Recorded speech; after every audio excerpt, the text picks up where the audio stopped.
You are attending the Science Communication 2020 Tools and Approaches for an Era of Uncertainty.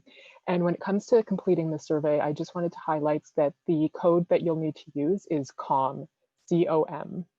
So today we have 3 panels that are organized by, first, the STEAM sisters, which are Sandhya and Sofia Mylabathula, Ingenium, Canada's Museums of Science and Innovation, and Colin Stringer, Celia Du, and Anthony Morgan. So first, some housekeeping notes. I'd ask that everyone turns off their microphones and videos.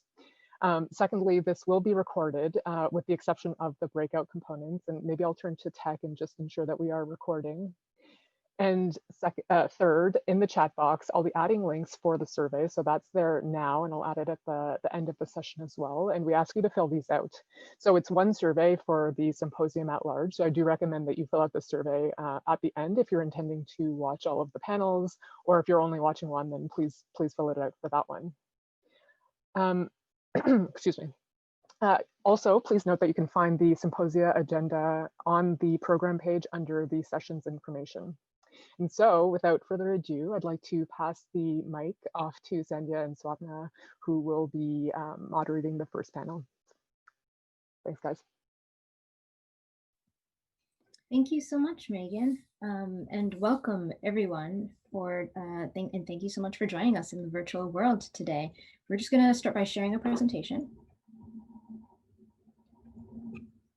And thank you for joining us for our session, which is the future of science communication in society. Okay. So before we go any further, we would like to do a quick land acknowledgement. We wish to acknowledge the land on which we operate. For thousands of years, it's been the traditional land of the Huron-Wendat, the Seneca, and most recently, the Mississaugas of the Credit River. Today, this meeting place is still a home to many Indigenous people from across Turtle Island, and we are grateful to have the opportunity to work on this land. So just a quick word about us. We're the STEAM sisters, as Megan said. I'm Sandhya. And I'm Sofia. And we are a PhD and MD PhD candidate at the University of Toronto, but we're also science communicators, and we're super passionate about what we do, and we love sharing what we do. You can find us at STEAM Sisters on Instagram, on our YouTube channel, and steamsisters.ca. Pardon me. Okay, so today we're going to be talking all about the challenges of science communication. The need for effective science communication and science policy has never been greater than it is now in 2020. And effective science communication is really important for informing evidence-based public policy. So how do we make our science communication efforts more resilient in the face of all of these challenges that we've been seeing in 2020 and any challenges that we see in the future? Well, this panel will discuss the role of science communication and how to address those challenges with respect to what's happening in science media, particularly podcasting, and also in equity, diversity, and inclusion issues, as well as in public health, particularly the pandemic, which affects all of us. So the goal of this session is for us to work together and have a discussion about solution-oriented a toolkit that we want to create here. And so what we're going to do is actually have some presentations from our esteemed panelists, and then we're going to get together in small breakout rooms so that we can discuss the challenges that we all face in these different areas, and then have that discussion about solutions that we can put together and then provide that to our audience. Okay, so before we do that though, we want to hear from you. And we want to ask you what challenges come to mind when you think of science communication, whether you've been actively involved in it or you want to get involved in it, what challenges come to mind? So we're going to ask you to put that in the chat. It could be a word, it could be a phrase, you could have lots of challenges, you could have just a few. So we're going to ask you to put that in the chat right now. We're going to stop sharing for a quick second so that we can see the chat and what you are sharing. Confronting misinformation, that's definitely a big one. We're going to touch on that a bit, but you're going to be so pleased to know that there's another panel that's wonderful that's going to talk about that in depth as well. Not knowing what your audience already knows, that's an important one, to know your audience. This is a good one. Limited avenues for SciComm right now because most things are over Zoom. There aren't a lot of other opportunities. And we are all probably experiencing some level of Zoom fatigue. So That's definitely a situation we want to talk about. Accidentally using scientific jargon. Yeah, that is a big one because we always want to know that our audience is understanding what we're talking about. Staying concise also plays into the exact same situations and contexts. A lot of comments about jargon and language, connecting with others. Mistrust, which is something that relates to connecting with others as well. And that's something that we might be foreshadowing a bit, talking about in our panel. Politically motivated, as well as language barriers. So yeah, there are a lot of different kinds of challenges that pop up here. Amazing. Okay, so we will now be talking a little bit more about these challenges, but keep these in mind, please, for when we actually have our discussions. So you're going to be able to try and solve some of these challenges in the breakouts. So we're going to continue sharing our screen. Back to that. Okay, perfect. So what we're going to do now is move over to introducing our experts, because these three experts can help us in these areas. So first we have Grace Jacobs, who is a former executive producer of Raw Talk podcast, which is a graduate student run podcast about the journeys, experiences, and perspectives of some of the most accomplished medical researchers and professionals at the University of Toronto and beyond. Part of their mission is to engage the public in medical science innovations and highlight the importance of discovery and translational research being conducted in Toronto and beyond again. And they've covered a number of topics, including the COVID-19 pandemic, and they found ways to adapt their programming to the challenges of the pandemic. So that might be useful for some of the challenges that came up. Thank you, Grace, for joining us today. Amazing. And our next panelist, oh, and this actually reminds me, AV, could we check to see if she was able to join in? And as we check that, we will introduce her. So Anna-Sophia Barrows is who's right here. Sorry. About that. Great timing. Anna-Sophia Barrows is the project coordinator of equity, diversity, and inclusion at the Rotman School of Management at the University of Toronto. She holds a Canadian Certified Inclusion Professional designation and has a multidisciplinary educational background in physics, leadership and inclusion, and human resources management. Thank you so much for joining us, Anna-Sophia. And finally, we have the illustrious Dr. Bonnie Henry with us today. She is a medical doctor and BC's Provincial Health Officer. She's been a wonderful leader in the province's response to the COVID-19 pandemic. Dr. Henry has held numerous roles in public health, including as Interim Provincial Executive Medical Director of the BC Centre for Disease Control, Associate Medical Officer of Health with Toronto Public Health, where she was the operational lead in the response to the SARS outbreak, and she served on the advisory committee for SARS in Ontario, among many other roles. Through her extensive experience in public health, she has played important roles in communication and policy, and we are delighted to have you join us today, Dr. Henry. All right, so at this point, I'm going to ask that everyone who is attending, please start to think about the questions that you're going to want to ask our panelists, because we will have a brief question and answer session following the presentations. But we will start our presentations now, and they're 5-minute presentations, so they're quite brief, with Grace. Grace, would you like to go ahead? So I'm going to stop sharing so Grace can be seen. Okay. Hi, everyone. Can you hear me? Yes. You can hear me? Okay, sounds good. Hi, everyone. Thank you so much for having me today. My name is Grace Jacobs. I'm a PhD candidate in the Institute of Medical Science at the University of Toronto. I study children and youth who are experiencing neurodevelopmental disorders using machine learning and neuroimaging. But as Sandhya and Sofia mentioned, I'm really sharing my perspective based off of my work with Raw Talk podcast for the last 4 years. And specifically kind of for the last 2 years, I was the executive producer of the podcast. So they already touched on a little bit what Raw Talk is, but like they said, it discusses different medical science topics from organ donation to trans health to biohacking to Indigenous perspectives on health.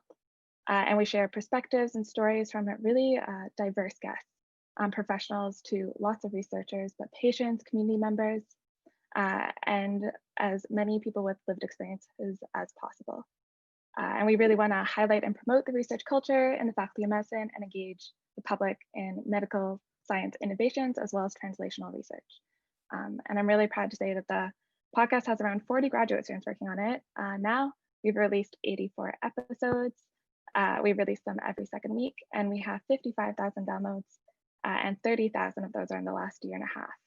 We also have a very active Twitter, Instagram, and Facebook page that you can find us on. So for the past couple of years, we've also hosted an event, an in-person event once a year. Our first one focused on science communication, and last year's focused on AI in medicine. And what we did was we brought a panel of experts together to discuss that topic. So with the pandemic, of course, we had to cancel our in-person event, and kind of a big impact on the podcast was this kind of cancellation, but also so we shifted our event to be an 8-week live stream speaker series that focused on the pandemic and different aspects of the pandemic. So we interviewed a range of guests live, from Dr. Vivek Goel to Dr. Karen Mossman to Dr. David Naylor. And we live streamed these interviews to YouTube, and we had watchers engage through a live Q&A, and our guests answered their questions at the end. We also turned each of these 8 discussions into podcast episodes. So Raw Talk had really never done anything like this before, and it was a pretty big learning curve for our team. Some kind of key considerations that we had to work through were the topic changed, because actually our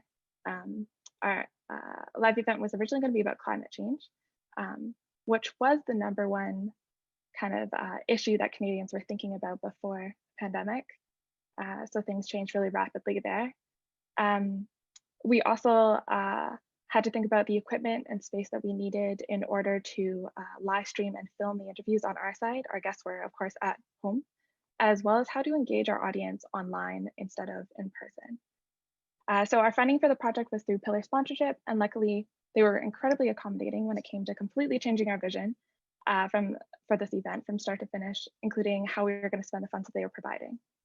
And so for the breakout discussion, we're gonna talk a bit more about transitioning events online, and so can talk a bit more about the hurdles and challenges there. Another kind of way or that Raw Talk has adapted recently in these challenging times is our response to the Black Lives Matter movement that I want to touch on briefly. So I think, of course, like a lot of people, the Raw Talk team was really affected by the Black Lives Matter movement. And as we kind of educated ourselves and reflected, we have always, I think, definitely had good intentions about supporting BIPOC individuals, but we really realized that we wanted to do a lot more. So far we've created a code of conduct that outlines our commitment to creating an inclusive environment within the team, as well as to address and consider diversity, inclusion, and equity on each of our episodes and diversify the voices on our show. So our entire code of conduct is online, and more details about our exact kind of precise commitments and actions that we're taking are available there. But a couple of things are that we are going to have annual equity and diversity training that's specifically targeted at the creation of podcasts and approaching that entire process. Secondly, we want to ensure diverse panels and guests when we are doing things like live events. And then for our actual podcast episodes, we want to make sure we prioritize minority representation in every single episode and make sure we're giving voices to people with lived experience. So we just want to overall kind of make sure that we are using our platform that we have for positive change and to amplify BIPOC voices. So I'll wrap up there, but looking forward to your questions. Thank you so much, Grace. I appreciate that. And we will now send it over to Anna Sofia for a quick word. And then we'll just quickly ask for the audience if you would like to start putting your questions in the chat. We'll start looking them over so that we will have the questions to ask our panelists at that time. Thank you so much. Can you just like wave that you can hear me well? Fantastic. So in my breakout room, we're going to be talking about how can we understand our privilege to challenge performative allyship. And that has been a very, very significant challenge, especially this year. We have noticed it and seen it so much more when it comes to online communication, scientific communication, etc. So I want you to think, and these are some of the questions that we will go through. It's how have we benefited from our privilege this year? And when I talk about privilege, I usually don't try to put the negative connotation that nowadays it's being given to privilege, but instead I think about privilege of all the things that I am grateful for, all the things that I take for granted that allow me to wake up in the morning, shower, brush my teeth, do my work from home, being able to try to be effective at my job, have food, have everything that has allowed me to succeed throughout my life, and especially this year. That's my privilege. So, how have you benefited from your own privilege this year? We must understand what it means to be an ally. Allyship has become this trend word. Now everyone wants to be an ally. It is essential for us to understand that when we talk about allyship, we understand that it's not a self-appointed title. Other people experience our behavior and might decide whether if we're being good allies or not. It is not on us to choose and decide that we're good allies. Also, we may be good allies to certain folks and not others. Not everyone's an expert, including myself, who I give myself the title of expert in the field. It's learning progress, and we have to acknowledge that when we're being allies. So I'm going to share quickly with you my favorite definition of allyship. This one was by Roxanne Gay. I actually shared this definition last year in CSPC 2019. I usually get invited at the EDI panel. Random fact, I ran the first 3 panels with Dr. Imogen Ko, and neither of us got invited this year, so shame on them. On making Black Lives Matter, she said, so, and this was written before, not this summer, but years ago. And she said that Black people do not need allies. We need people to stand up and take on the problems born of oppression as their own, without remove or distance. We need people to do this, even if they cannot fully understand what it's like to be oppressed for their race or ethnicity, gender, sexuality, ability, class, religion, or other marker of identity. We need people to use common sense to figure out how to participate in social justice. Don't tell us about your racist uncle or grandfather or sister or cousin. Don't try to unburden yourself with guilt that isn't yours to carry. Actively listen when marginalized people tell you about their oppression. Don't offer your pity, which only helps you, and don't apologize. Listen and do your best to understand what it feels like to live with oppression as a constant. 2019, we see so much how people chose social media as a way to share their pity, as a way to make themselves feel better. So what does this look like as a scientist here and now? What are our responsibilities? What are the ways that we can share our privilege, both of understanding how to manage COVID, for example? What are the responsibilities that we have? And we will chat about this in my session. We will chat about how to move from optics into actionable strategies. I want us to understand what the consequences of performative allyship are. If you're putting a black square on your social media and not doing anything afterwards, that's not allyship, that's performative allyship. If you are telling people to take good care of COVID, yet you're not doing it yourself, that's performative allyship.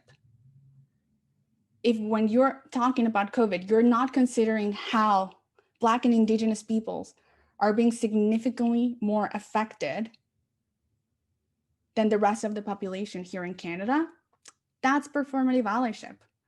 So I want to talk about what are the things that we can do to avoid that and understand the different consequences that we have towards that.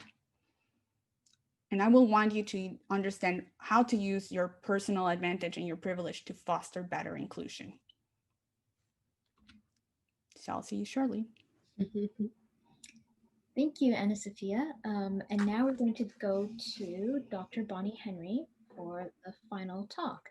And just another friendly reminder, if you have any questions, please make sure to put them in the chat so that we can ask them right after the presentations. Hello, and thank you very much. I really appreciate the opportunity to speak to you today. And I want to start by acknowledging that I'm speaking to you from the traditional and unceded territories of the Lekwungen-speaking people, the Songhees and Esquimalt First Nations here in Victoria, British Columbia. I'm very grateful for the traditional keepers of this land. So I was asked a little bit about some of the practical aspects of communication during a crisis, a scientific crisis and a public health crisis. And this is something that I have been working on for quite a long time as part of my career. And I think no more than with this pandemic have we realized how important it is to be able to communicate sometimes complex science concepts in a way that people understand and take on and become aware of and their own. And we know that if we don't communicate appropriately, if we don't put out the correct information, then misinformation fills that gap. And I see some of the questions being asked about that.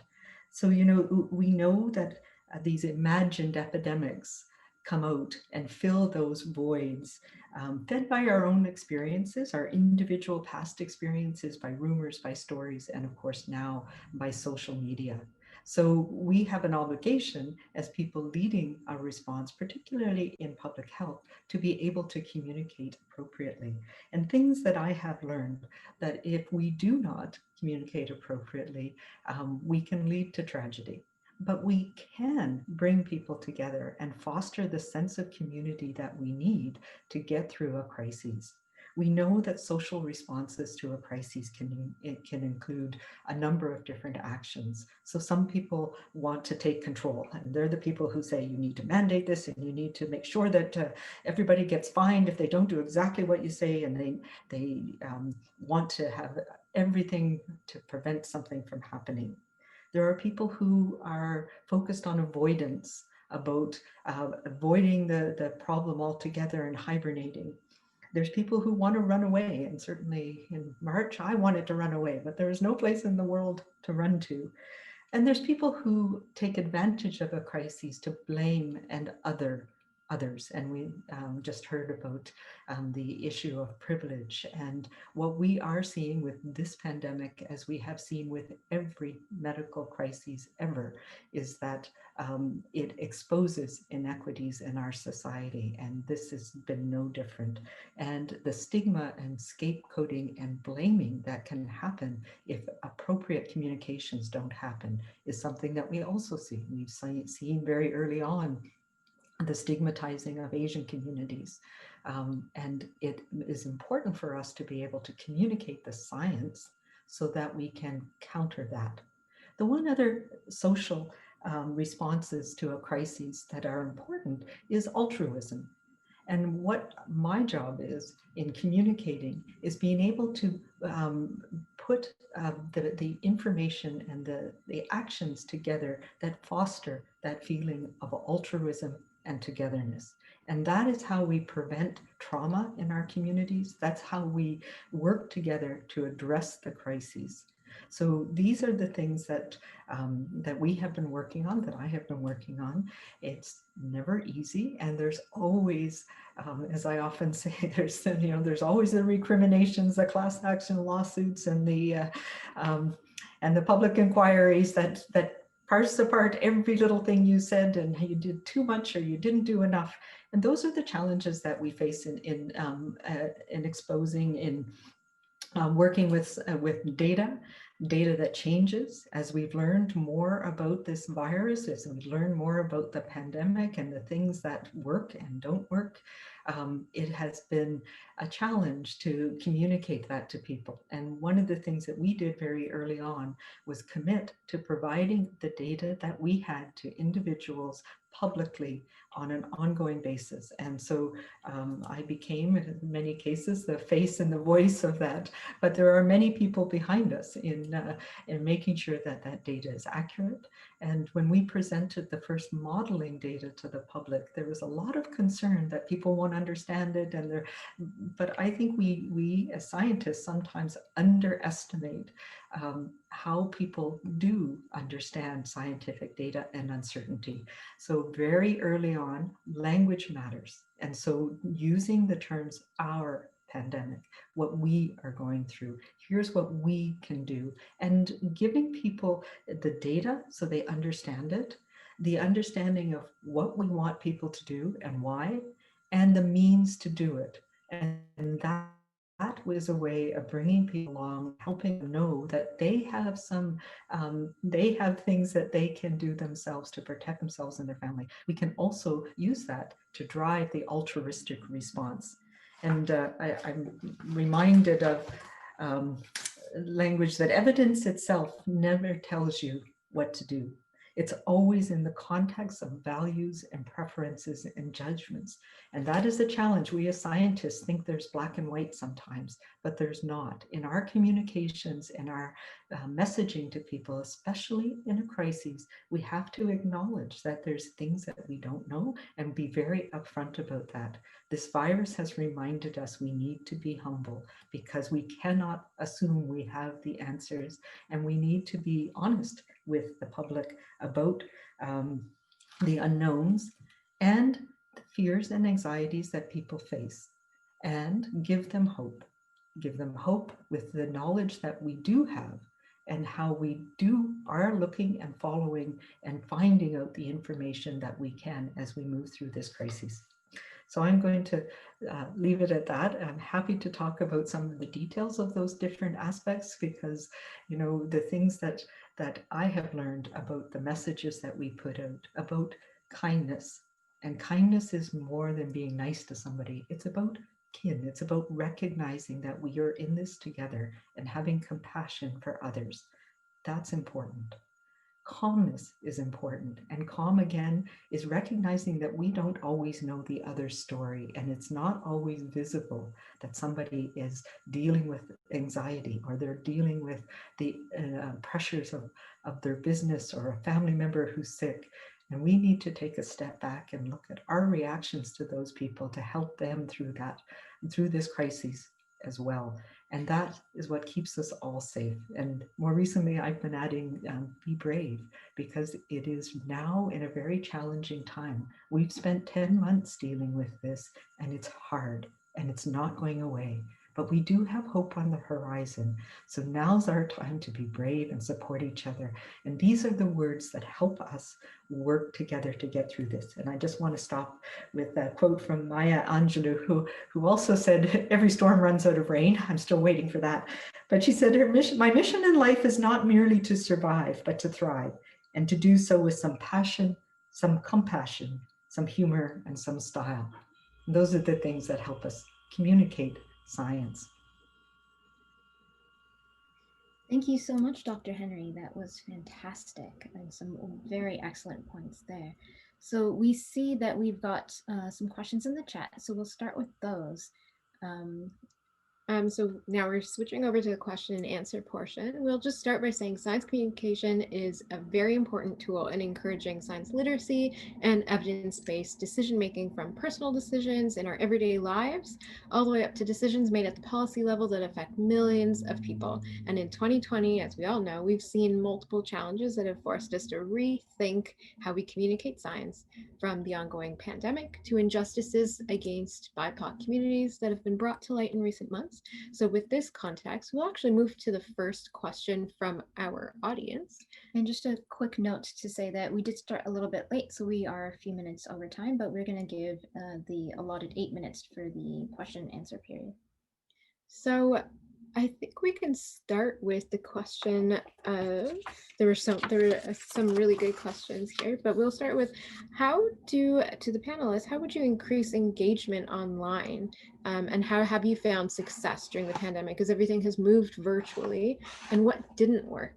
So perhaps we can start with, we see Dr. Bonnie Henry on the screen. So maybe we'll start with Dr. Henry and then move on to the other two panelists? You know, this is probably something for the other panelists more than me, especially Grace, I think, and Anna, because you know, most of what I communicate is not online, although obviously online and the media messages that we put out through social media are incredibly important, and trying to target the right language to the right audience who uses those different channels is something that I have a team of people that we work with. I think that's a really good point, in that we don't always do this work alone. There is a team that works together to do this work. Thank you very much, Dr. Henry. Grace or Anna Sofia, did you want to add anything? I can jump in.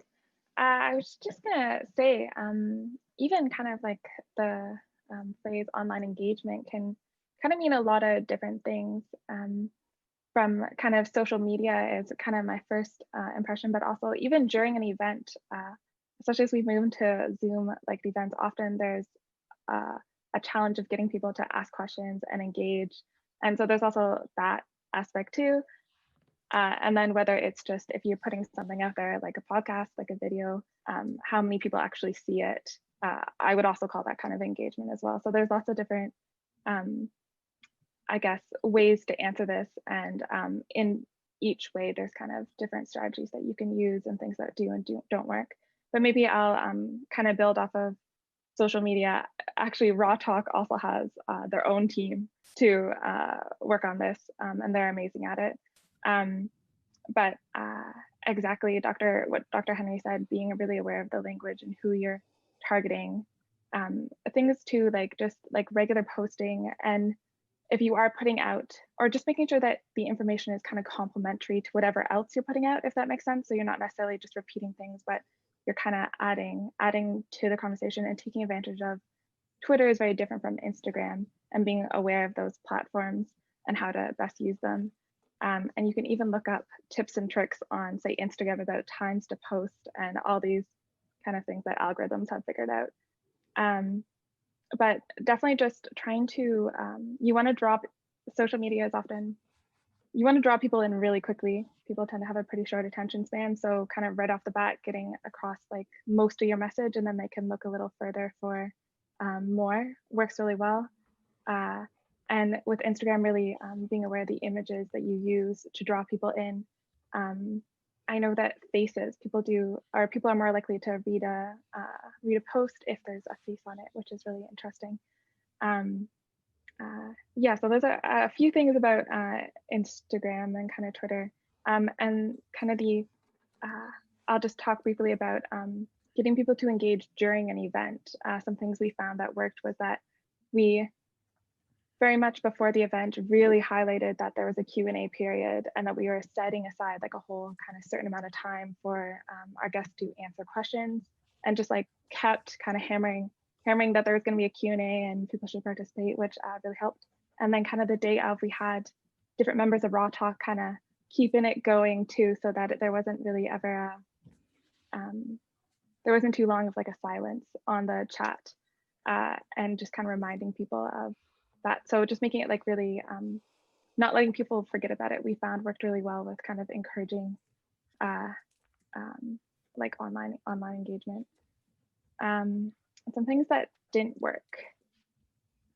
Sometimes it can be a really slow build to get kind of followers, and I think just sticking with it and having a plan and following through with your plan can be the hardest part. But it does pay off, and kind of from my experience, but also other individuals' experience and other organizations' experience.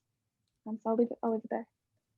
Yeah, thanks, Grace. That was a really good description of how things moved online, as well as what works and what doesn't work. Anna Sofia, before we move on to the next question, just want to ask if you had something you wanted to share. Absolutely. I think that from my end, and as I mentioned, I work on equity, diversity, and inclusion.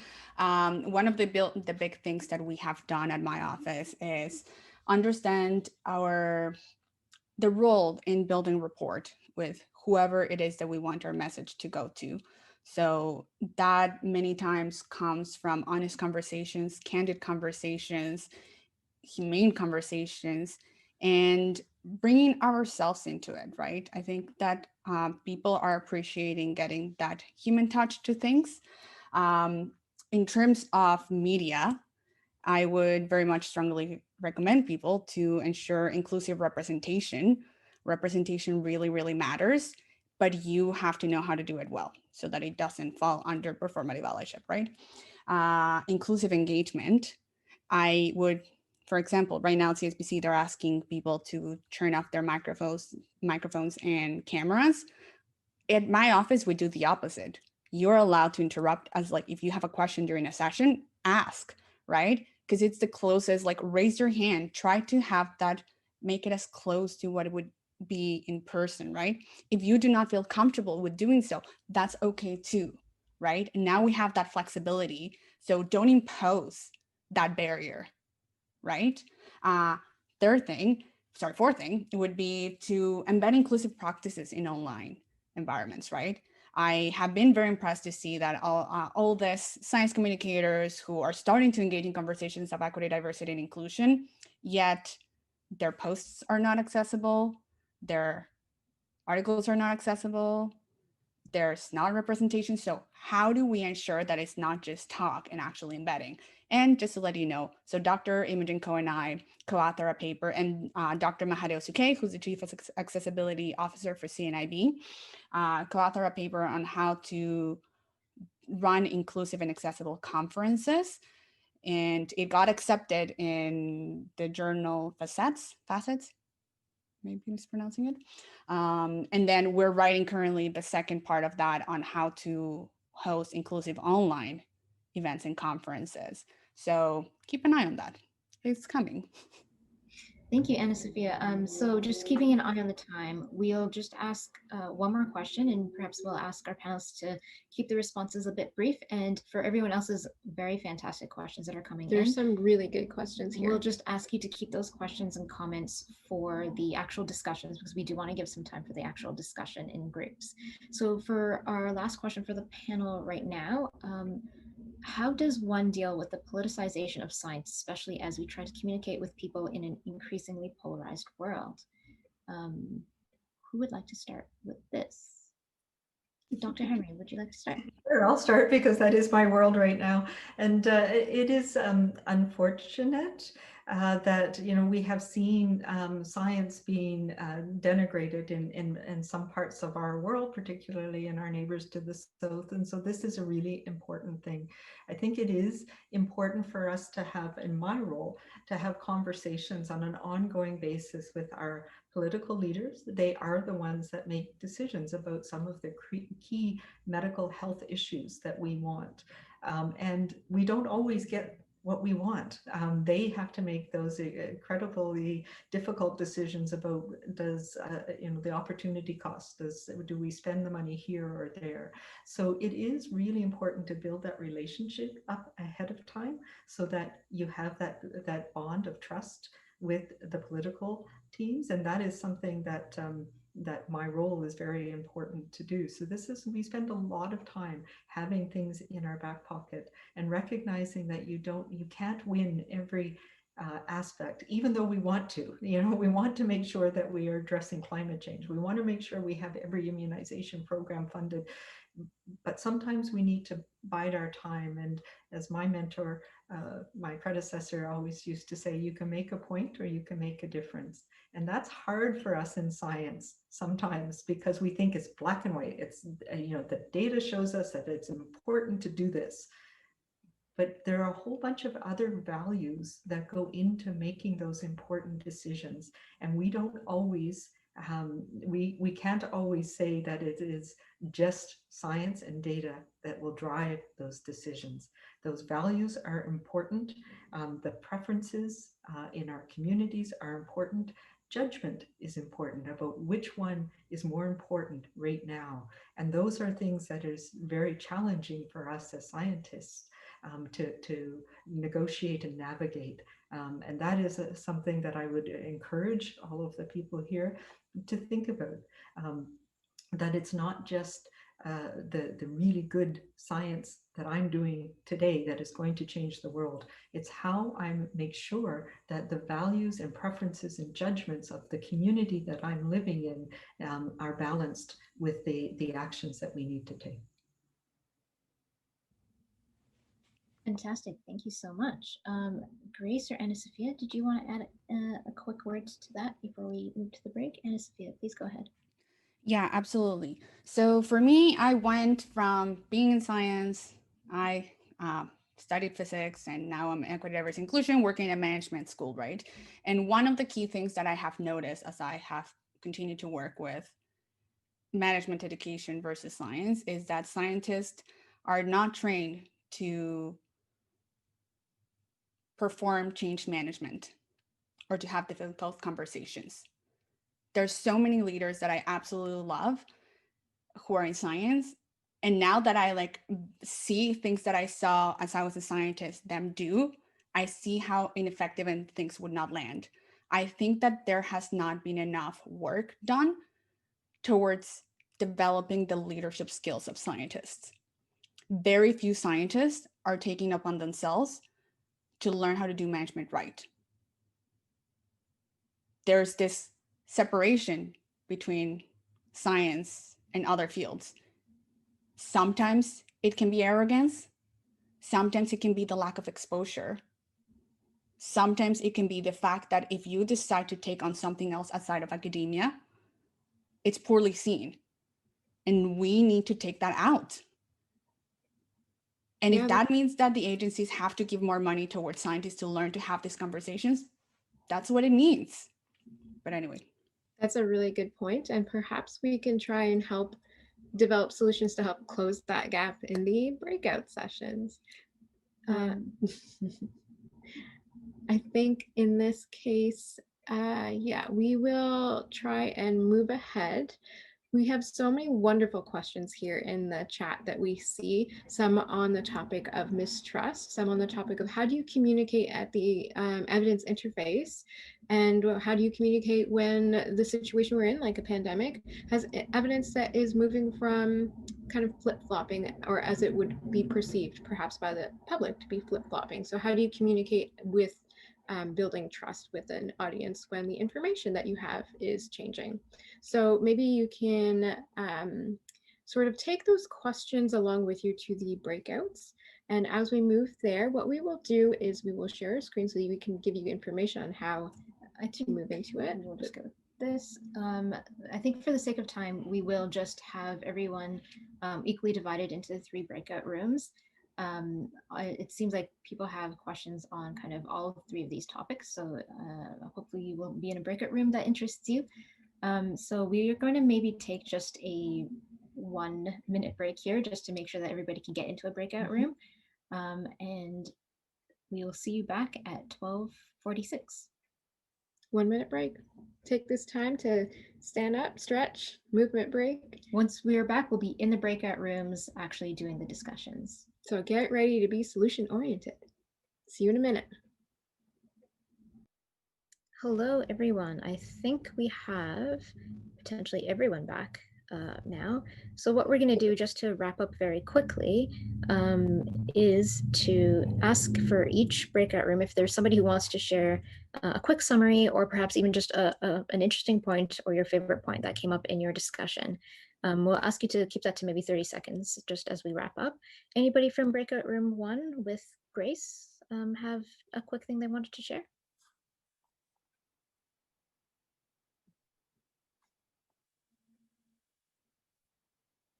Do we have Grace's room back in the main room? Potentially not. I think I was in Grace's room. Yeah, I think we So were. I believe we were at room 2. We talked a lot about the challenges of moving online, and one of the things that really resonated was sort of this lack of water cooler, casual, in the hallways conversations. And so a lot of the discussion was about what can we do to bring in a little bit of that more casual feeling to lectures.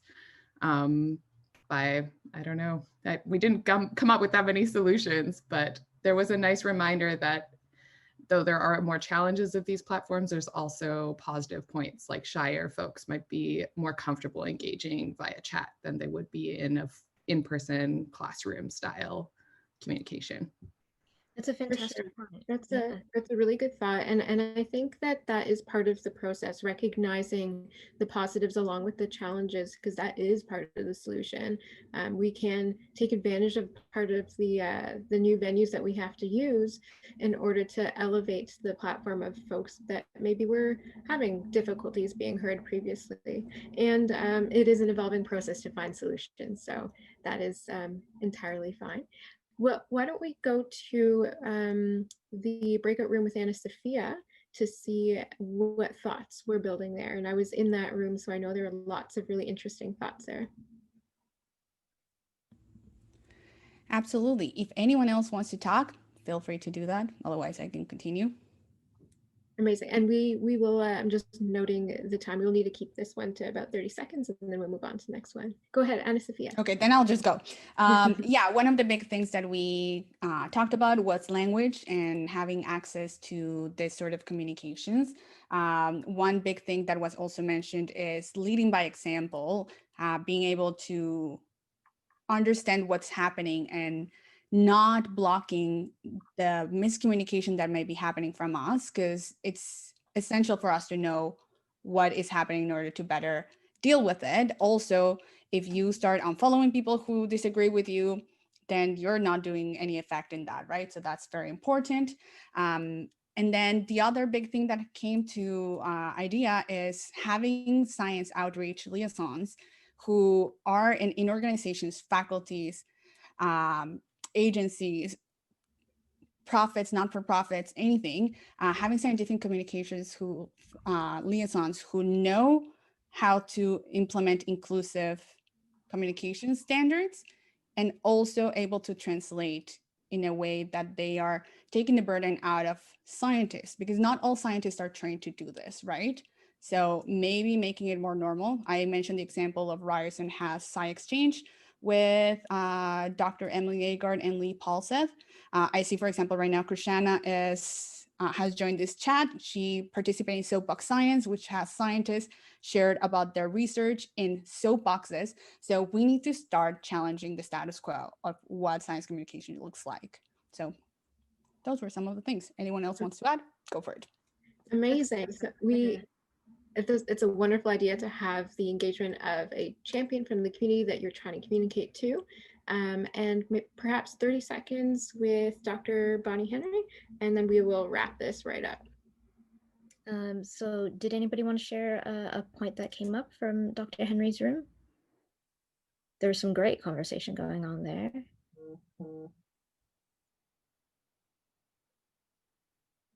I can speak really briefly to one of my favorite points that she brought up. So the question we were discussing was, how do you maintain public trust in science in a situation like COVID-19 where things are constantly changing, and this can tend to erode trust because scientists are quote unquote getting it wrong. And one of the ideas that she had was to tell people up front some of these possibilities. So kind of looking into the future and being like, well, this could happen, or this could happen, or this could happen. And that way, when one of those things happens, people have already had the time to mentally prepare for it. They know that the scientists kind of saw it coming, and it helps to bring people along kind of as things are changing and maintain that trust. Absolutely. Thank you so much for sharing that, Michelle. I would just also add one of the really good points that I heard come up in there in the discussion as well, right at the end, was about making sure that people are aware of what the scientific process is, because if people aren't aware of what that process is like, the changes that can come across as updates are made could contribute to mistrust, which is what we're actually trying to avoid. So I thought that was an excellent point too. All right, so now we're going to perhaps share that last slide as we close out this session. I'll start by just saying thank you so much again to everybody for participating, and an extra special thank you to all of our panelists who participated and presented and contributed to today's session. I'd like to kick things off by introducing, Renee-Claude Goulet, who will be introducing panel 2. All right.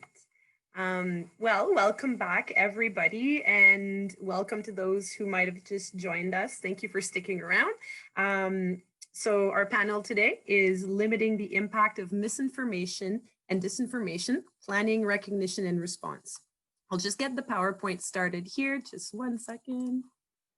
Here we go. All right. So my name is Renee-Claude Goulet. I'm the science advisor at the Canada Agriculture and Food Museum in Ottawa. I am representing Ingenium Canada, which is Canada's Museums of Science and Innovation.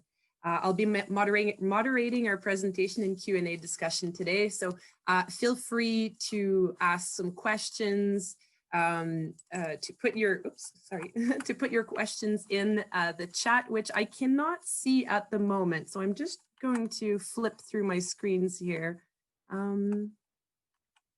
Okay.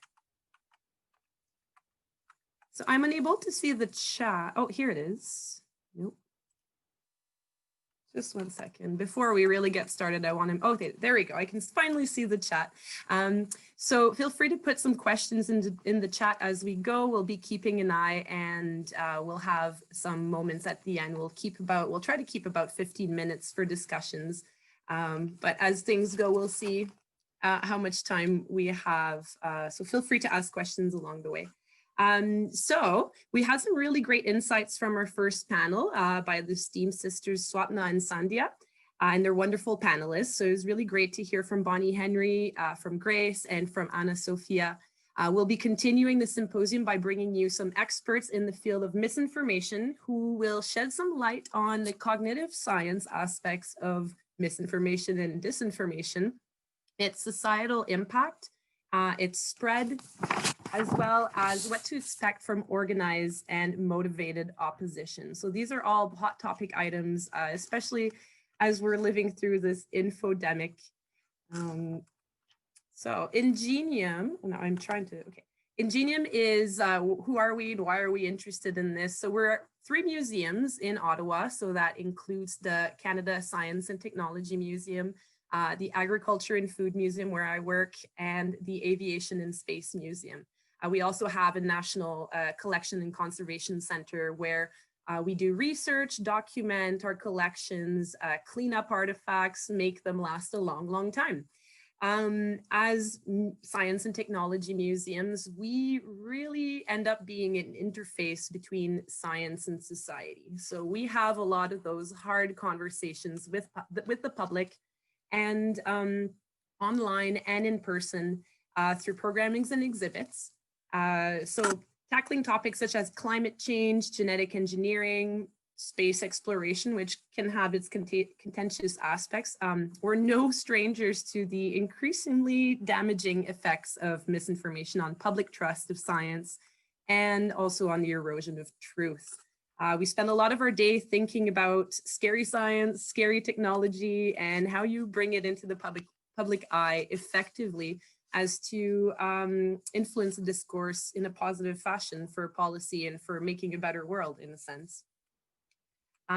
So our experts today are Professor Stephan Lewandowsky from the University of Bristol. He will talk a little bit about the cognitive science aspects of misinformation and why it sticks, why we remember it more than the truth. Andrea Bellemare, a reporter and producer with the CBC, who worked on the Misinformation project.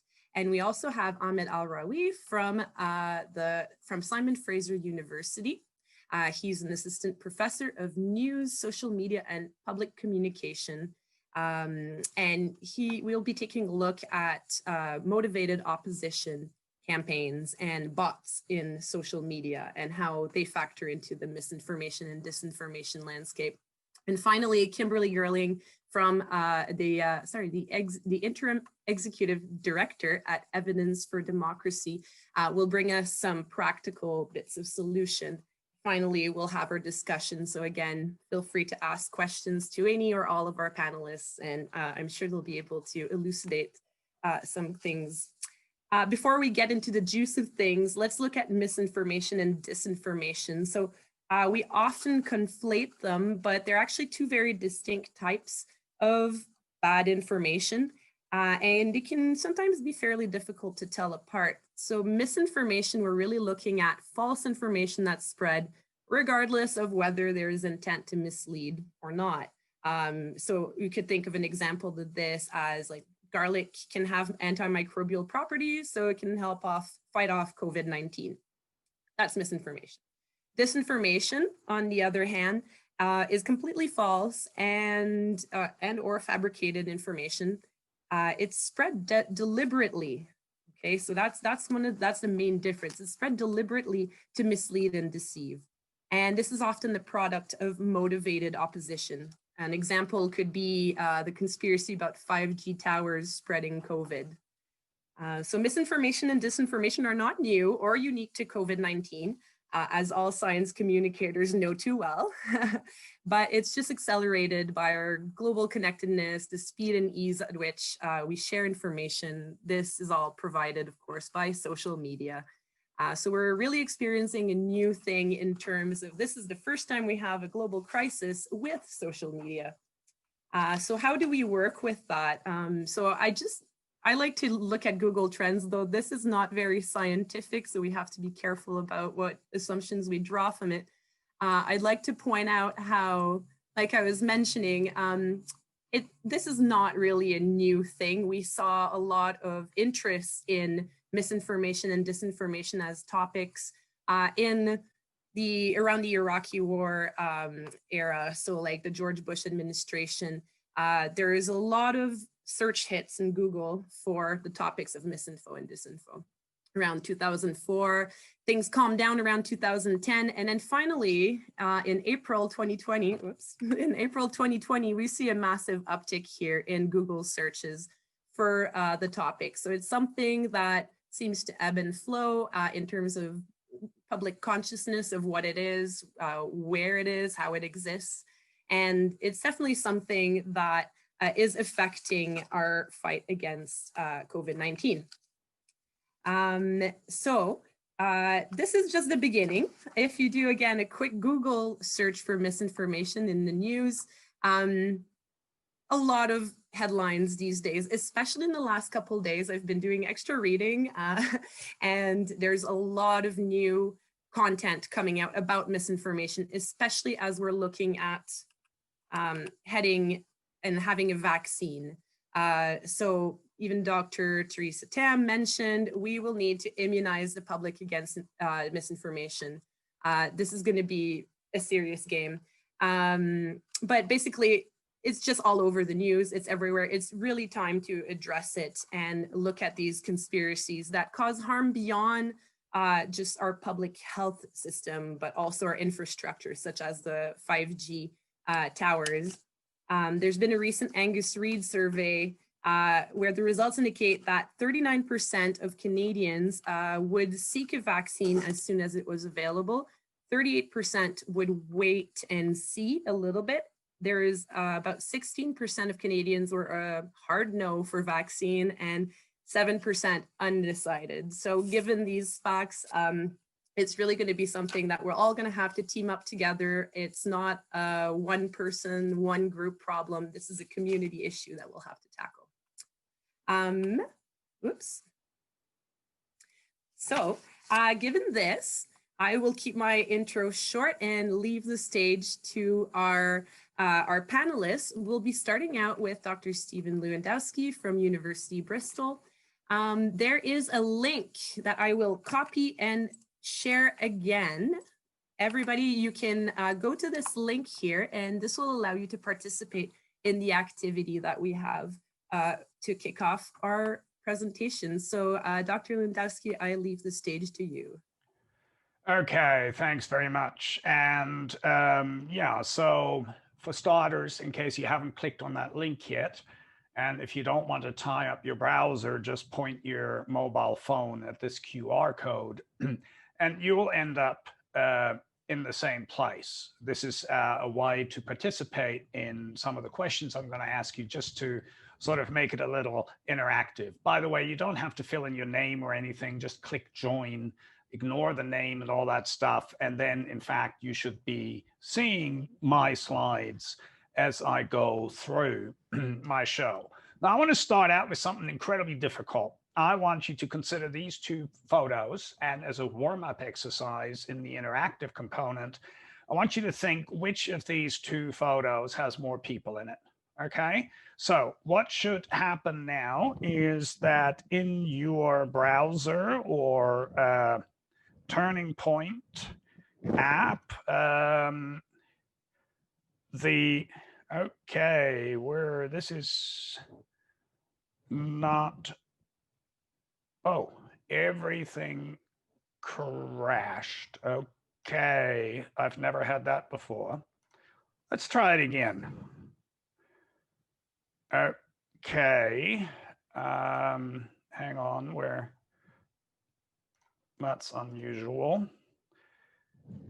Apparently, Turning Point does not work tonight. It works every time I do this. I do it in my classes.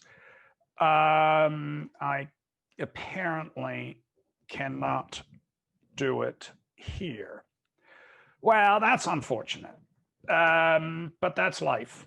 It worked when I tried it earlier today. Of course it did. Now you're watching and it has stage fright and it falls over. So anyway, the reason I presented this task to you, those two pictures, is because these are famous photographs from the inauguration of Donald Trump on the left and Barack Obama on the right. Now, there's absolutely no question that more people attended Obama's inauguration than Trump's. And yet, on day one of Donald Trump's presidency, his press secretary insisted on there being more people on the left than on the right. And that set us down this path towards a post-truth world in which anything goes. And the president up to now has made, 25,000 different false statements. Now, that was just an opener, a warm-up exercise. And what I was going to do next is to see how well you can discern between true and false headlines. And again, this is using Turning Point, which I now know doesn't work today, but maybe it does this time. And the question I have is whether you think that this headline is true or false. People are putting the response in the chat. That's very nice. The problem with that is that you don't see the data on the screen as I'm moving on. Yeah, you just get a 0, 0. Most of the responses in the chat, as you can see for yourself, are B, false, and yes, that I think is the right answer. I'm Australian, so I'm emotionally invested in the answer here. Yes, that is false. What about this one? Don't get the flu shot. It promotes Alzheimer's. Is that true or false? Again, oh yeah, it's scrolling past, very good. That's almost as good as Turning Point and even faster. So it's wonderful that it failed. That means I can stick to my timing. Yes, that's false. Thank you very much. And this one, if you don't know that, de Blasio was the mayor of New York, wasn't he? Some time ago, 2 years ago. He signed a bill allowing third gender on birth certificates. And now what's happening on the chat? Lots of question marks. A, question marks, A, okay, B, A. Less certainty about that one and a bit more of a mix. Well, actually it's true, notwithstanding the fact that it was published by the New York Post, which normally does not have a very good track record for accuracy. But yes, that's actually true, according to fact checkers. And finally, that one, Guatemala captured 100 ISIS terrorists. Is that true or false? And the answer is very good. You guys are good. It's false. And indeed it is. Now, the point of this exercise is that people are actually reasonably good at telling apart true from false headlines, provided they take the time to think about it, and they're nudged towards accuracy. There's research by a Canadian colleague of mine, Gordon Pennycook at the University of Regina, who's shown that, and actually I should give him credit for the selection of true and false headlines that I'm using here. He must have had a lot of fun collecting them. Now, so people are reasonably good at what I call discernment, differentiating between true and false information, which in today's world is a crucial skill. These are the data from late August. The Washington Post has been cataloging Donald Trump's false or misleading claims. He's now way past that, of course, probably, you know, in the stratosphere somewhere at 25,000 false or misleading claims. So people are kind of good at this, and it's an important skill. But on the other hand, what is also true is that quite a few people fall for misinformation, and others contribute to the misinformation by what I call participatory propaganda. Going back to the two photos I showed you of the two inauguration pictures, there's a wonderful study that was run 2 days after the inauguration, and it asked exactly the question I asked you. And it turned out that at the time, nearly 20% of Trump voters picked the wrong picture. And that's not because they're blind. They know exactly that there were more pictures, more people in the other picture. But they also knew that that was Barack Obama's inauguration. And so there was no way they were going to pick that. They picked Trump, even though it was wrong. And so we live in a world where misinformation is all around us. And one of the things about misinformation that we know from decades of research is that it sticks. That means if you learn the fake news that Pope endorses Donald Trump, you then find out, no, that's actually not true, then people nonetheless cling to that false information. Now, the interesting thing, the important thing is that very often people may say that a corrected myth is false. They will recognize that correctly, but they will act as if they still rely on the misinformation. And that is because if you're building a mental model of the world in your head, and then all of a sudden somebody rips out an important component from that and tells you it's false, what are you going to do? You can't walk around with a hole in your head. You got to fill that in with the information you initially have learned. So that's the problem we're facing, that misinformation sticks. How can we fix that?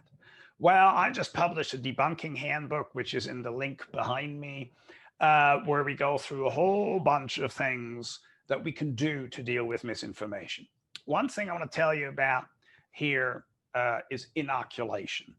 Inoculation has two elements. You warn people that they might be misled, and then you refute an anticipated bad argument. Now, the good thing about this is that you can do this ahead of time, because you don't need to know what misinformers will say. You only have to know how they will mislead people. And that's much easier to know. I know exactly how climate deniers mislead. I know exactly how political operatives mislead. I can tell you that right now. It doesn't matter who they are, what they want to do. I know how they do it. So I can tell you about it. Now, I want to briefly walk you through one experiment of a series that I'm currently conducting in collaboration with two colleagues at Cambridge, where what we do is we show people in the experimental group a video that is warning them against how they will be misled. So this is the experimental design in a nutshell, very easy to understand. We grab about 1,000 people online that are representative of the American population. There is an experimental group. There is a control group. People are assigned at random. And afterwards, we test their discernment of pretend social media messages in the same way I did it with you for the headlines. Now, the interesting thing is what happens in the inoculation group. Well, I'm going to play you the actual video that we used in one of the experiments that'll tell you how to resist being misinformed. So here we go, an actual experimental stimulus. You might think our stimulus don't What happens next will make you tear up. Wait, you're still here? I mean, great. Looks like the trick worked. You see, when watching videos or browsing online, you're likely to encounter content that is loaded with emotional language. And with good reason.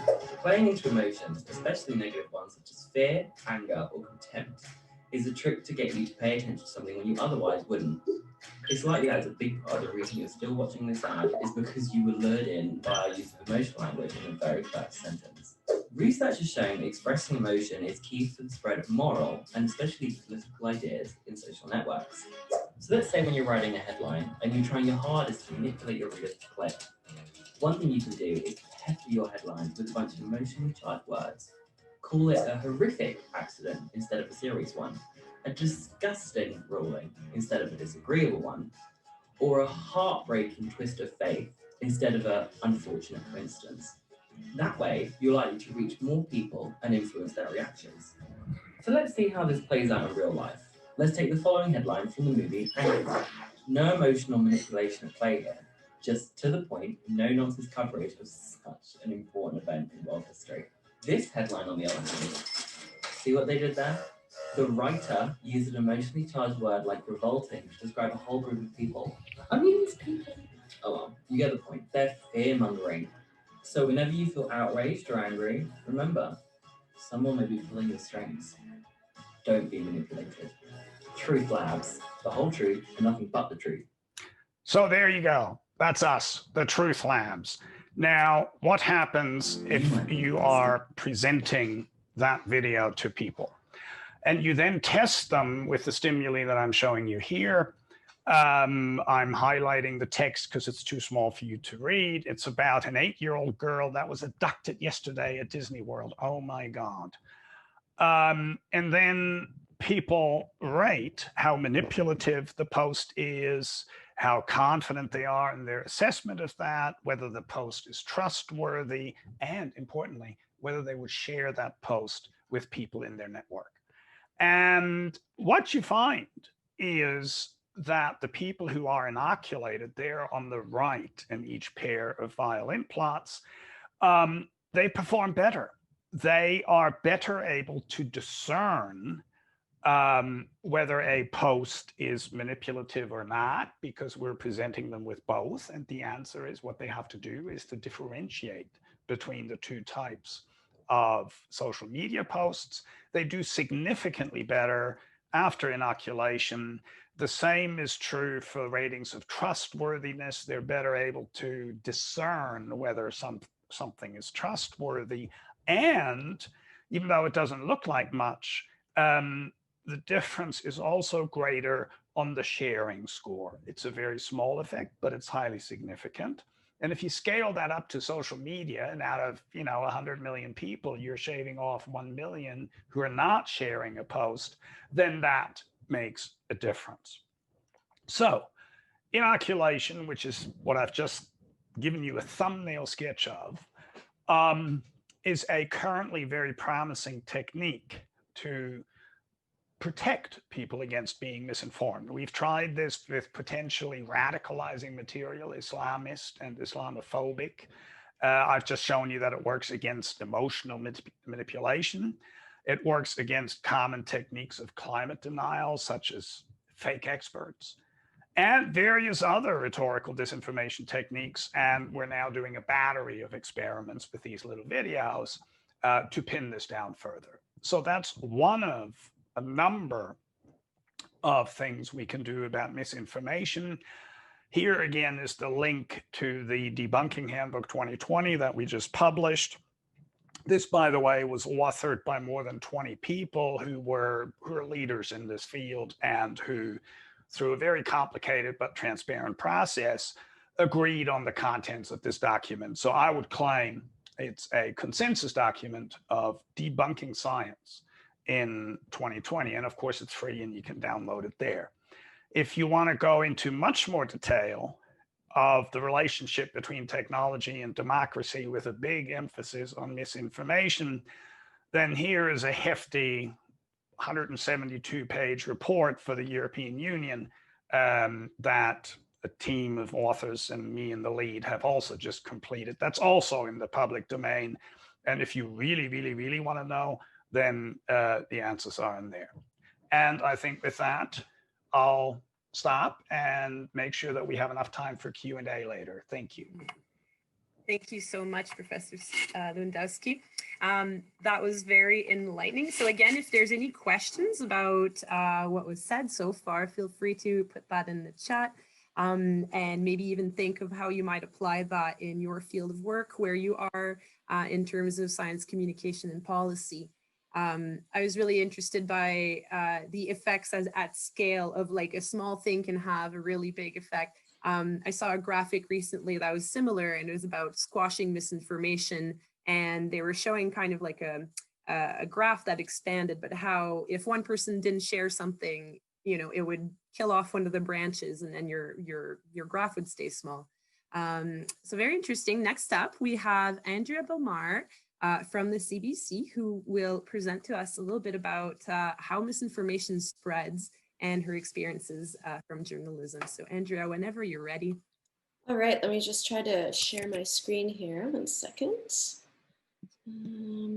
And also I wanted to mention actually one of the stories, Renee-Claude, that you had shown about 5G and the cell phone towers was a story that I did. So it was nice to see that it came up in your Google searches. Yeah, it was one of the first ones.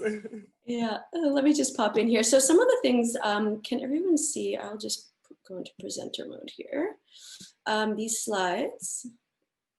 So this is going to overlap a little bit with what some of the things that we just heard, talking about the emotional response. I think with COVID, especially in March and April, a lot of misinformation and disinformation that we saw circulating was just fear-based. And especially when COVID started hitting North America, we didn't really know a lot about it or what we could do to keep ourselves safe.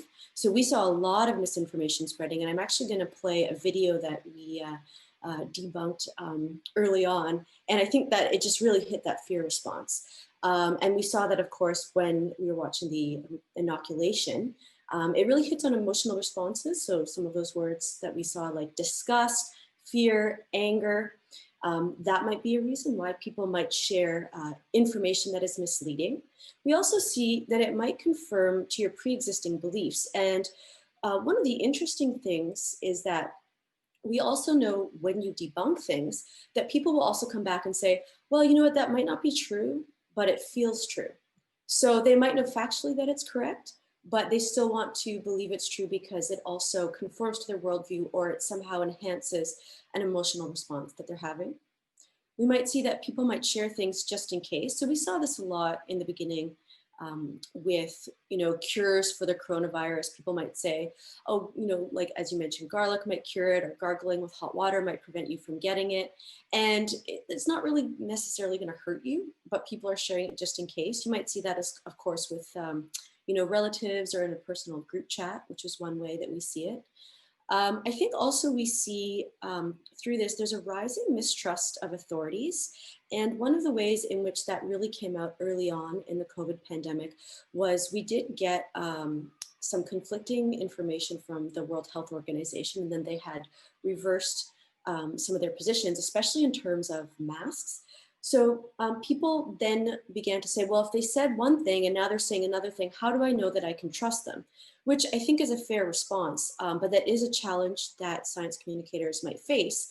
And again, because science changes and it evolves, and something that we might have thought is true, we now have information that it isn't true. But it's really important to I think, communicate that clearly, and also to say when we don't know, because it's better to say we don't know than perhaps say something and say something else is incorrect.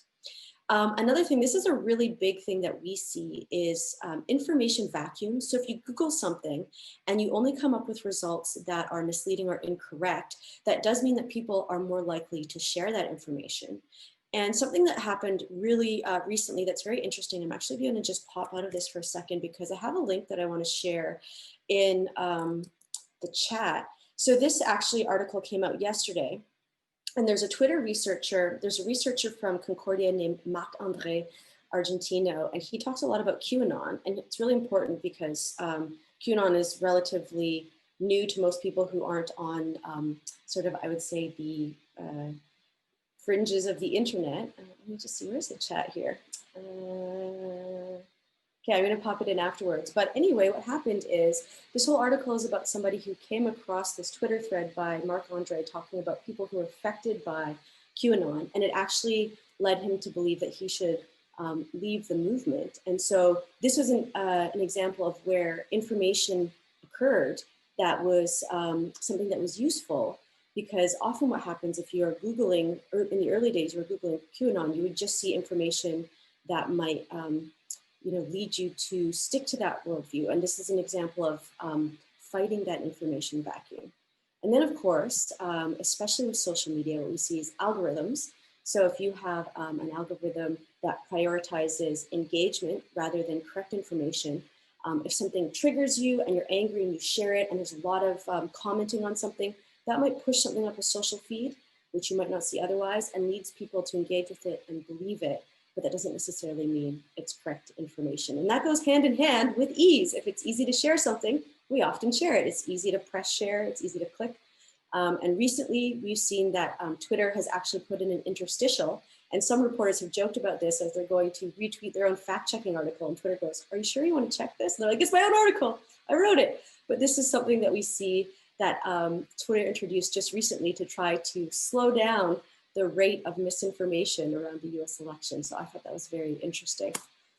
So this actually, I'm gonna see if I can just show you the first 20 seconds of this video. We debunked this, but I thought it was very interesting because it had so many views so quickly because people were just searching out information.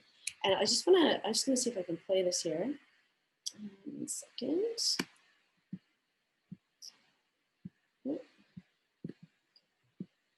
No, it's trying to get me to annotate, which I do not want to do. Here we go. Can everyone hear?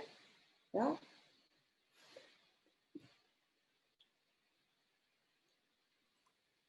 I'm not getting the audio on my end. You're not getting the audio, okay.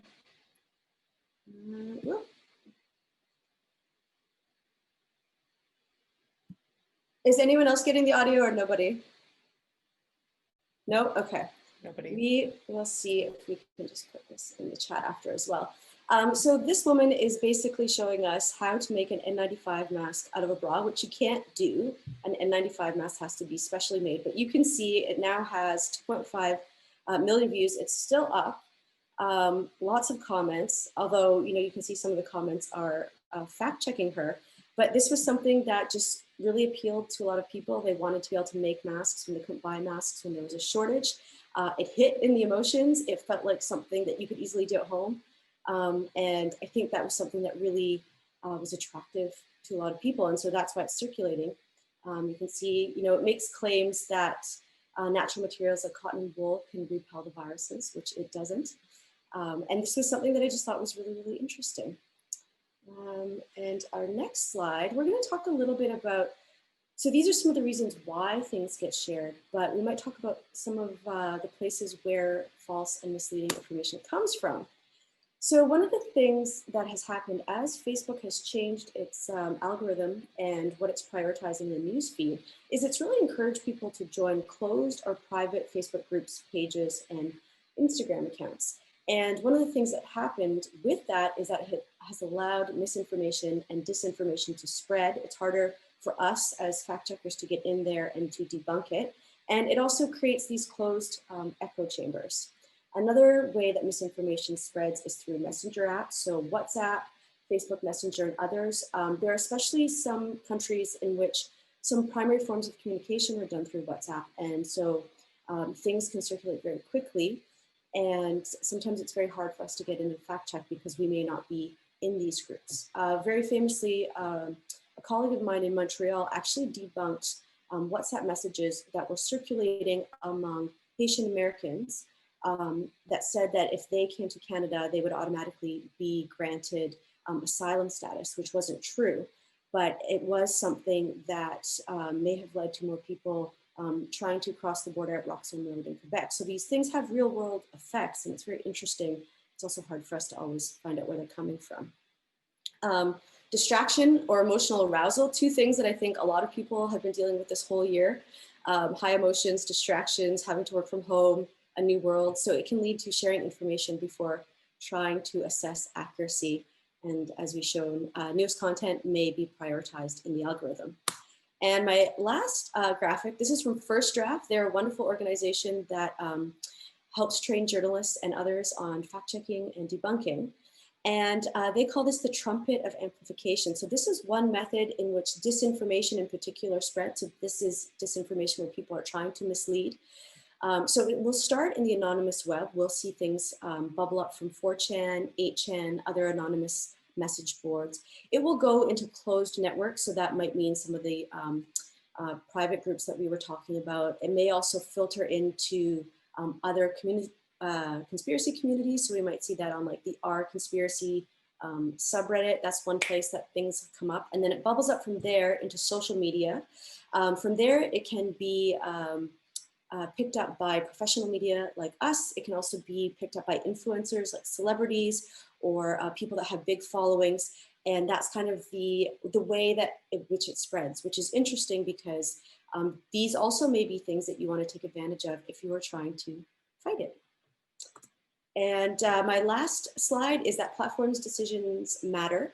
So we saw quite a lot of work from platforms to, for example, deprioritize or hide or even remove QAnon content. And that actually really made a big difference in terms of people who are able to access it. We also see for COVID information that if a lot of cases you will go and search and you will actually get results from the WHO, the CDC, the Red Cross, or in Canada, the Public Health Agency. Also, I noticed we saw this a lot with American election voting. You'll see interstitials or little ads will come up.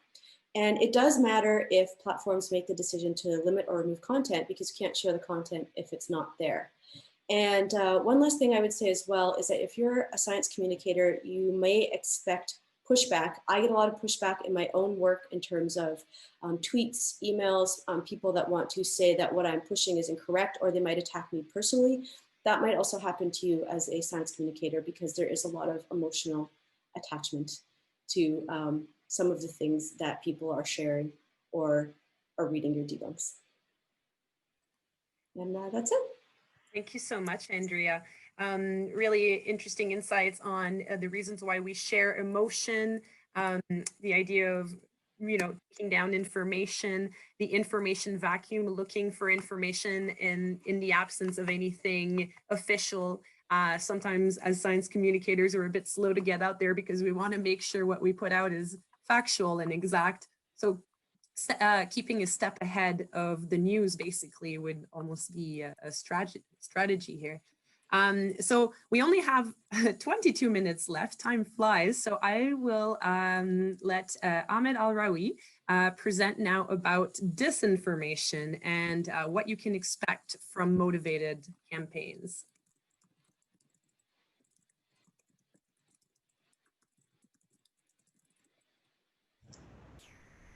Yeah, can you hear me? Perfect, okay. Thank you very much, everyone. So my presentation is about the bad actors when it comes to disinformation. So that's, similar to what Renee mentioned, that's the intentional spread of false information. And in the following slides, I'm going to talk about some of the findings that are related to studies that some of my students and myself were conducting in the past, actually few years. And incidentally, I have a cat here who's also interested to probably hear this presentation. I have two cats, both of them are very close to me for some reason. Usually they don't come this close. But okay, let's begin. I don't have a lot of time. So the argument I'm making here is that today the issue of fake news and disinformation has been greatly politicized as well as weaponized. So even the terms themselves have been weaponized. So of course, the best example I can give is when it comes to certain political leaders in Brazil. We have, of course, President Trump. They use fake news, the term fake news, as a weapon in order to attack their opponents and discredit them. So it's been greatly weaponized, and it's spread a lot. Similar to Andrea mentioned, she gave a lot of great reasons why it spreads. One of the main reasons that it has some sometimes a sensational nature. So people like some kind of flashy headlines. They like to share these things. So in the following slides, I'm going to talk about two aspects: the astroturfing and the micro-targeting of disinformation. So just to explain, astroturfing means this is a term that is borrowed from sports. So it means the fake grass that usually placed in stadiums so that it appears like real grass, but it's not really real grass. So it's a technique used in marketing by certain companies or corporations in order to show that their own campaigns are grassroots. But it's also being used by political trolls, by political parties, on social media to show other people that the campaigns that are run are grassroots, but in reality they are actually all well planned and systematic way of influencing audiences. The other point, micro-targeting, is the way now social media is being used to specifically target certain types of audiences. Okay, so one more thing, just in relation to the concept, when it comes to propaganda, because it's connected to what I'm talking here, usually there are three types. White propaganda is often related to real information, factual information spread by governments. Black is complete lie, like all lies that spread by, again, political parties and so on. But the problem is here, I think, gray propaganda. Great propaganda is anything that has doubtful quality systematically and avoids identification of the source. This is the problem probably we face today, because there is a lot of misleading information. Again, the examples given by Steve and Andrea and Renee are mostly related to this gray. So we have some kind of truth, but the rest is completely false. Okay. So let's begin. I'll be talking about, as I mentioned, some of the research I've been conducting. So I'll start with Facebook, and this is from the Russian trolls, and this is the way they have been micro-targeting their audiences. The data set I am using here was released by Facebook itself, but I found this example to be very interesting. So this is an example about how the Russian trolls, without of course disclosing who they were, targeted audiences in the United States and in the Netherlands. So here they talk about, it's a Facebook page called Stop Refugees. This has become a real problem, Stop Refugees. But compare this with the other Facebook page, which is United Muslims of America. And again, another Facebook page run by Russian trolls without disclosing their identity. And this second ad was actually targeting Canadians. A complete opposite. No place for war, no problem. Helping refugees to find a new place, home, come to Canada. So basically they were micro-targeting audiences based on their own backgrounds and preferences. Their job is, of course, to increase their audience outreach and also be more appealing to them. But that's definitely very dangerous. Another type of astroturfing activity was done by Iranian trolls when they were targeting American audiences and European audiences, like this one, Trump being honestly really well-made Photoshop image. And of course, it's done in order to further their own agenda and interest by attacking Saudi Arabia and of course the United States, and falsely accusing them, especially the United States, of being connected to ISIS. Okay, so that's for one study I've conducted regarding Facebook ads run by Russian trolls, but I would like to share something else which is related to the use of bots in relation to COVID-19. So we've just published a paper about this. We were interested to see the kind of automated accounts that spread information in relation to COVID-19. But one example caught my attention. Again, this has already been published. So just to to give background, one of the most active Twitter users was called, well, I did not share the username because actually the Twitter account is still active. This is the user here. It's still active, it's still found. But let me give you some background. We found one very active Twitter account that spread about 680 messages. most of these messages were related to promoting official Chinese sources about, for example, how they reacted towards COVID-19, praising the actions of the Chinese government, and also, incidentally, also showing that traditional Chinese medicine works really well in curing COVID-19. Of course, that's definitely not true. But what was so shocking in my view was the fact that this user deleted all the tweets. So I have the tweets like collected, but when I went to the account itself, which is still active, I found none of them. So the point made here is that this user intentionally deletes the tweets in order not to be detected by the platform and then blocked. And it's just like, we call it a sleeping cell. It's like, they would be reactivated when needed, which is, again, another scary thing in my view when it comes to social media outlets. So this is for politics, but when it comes to the weaponization of misinformation or disinformation, we can actually see other players very active, whether in Canada or elsewhere. For example, the vaping industry in Canada has been really active in misusing the term misinformation and disinformation. Like, take, for example, here, the billboard that was found in Toronto, the dangers of vaping, and then they would talk about misinformation. Again, they use the word misinformation in order to further their own agenda and showing that they have been unjustly attacked by other people. Of course, that's definitely very much related to public health, and it's dangerous. And also promoting certain hashtags like this one, vaping saves lives. This is very much trendy on Instagram, or vaping saved my life. Again, some of the dangers of public health.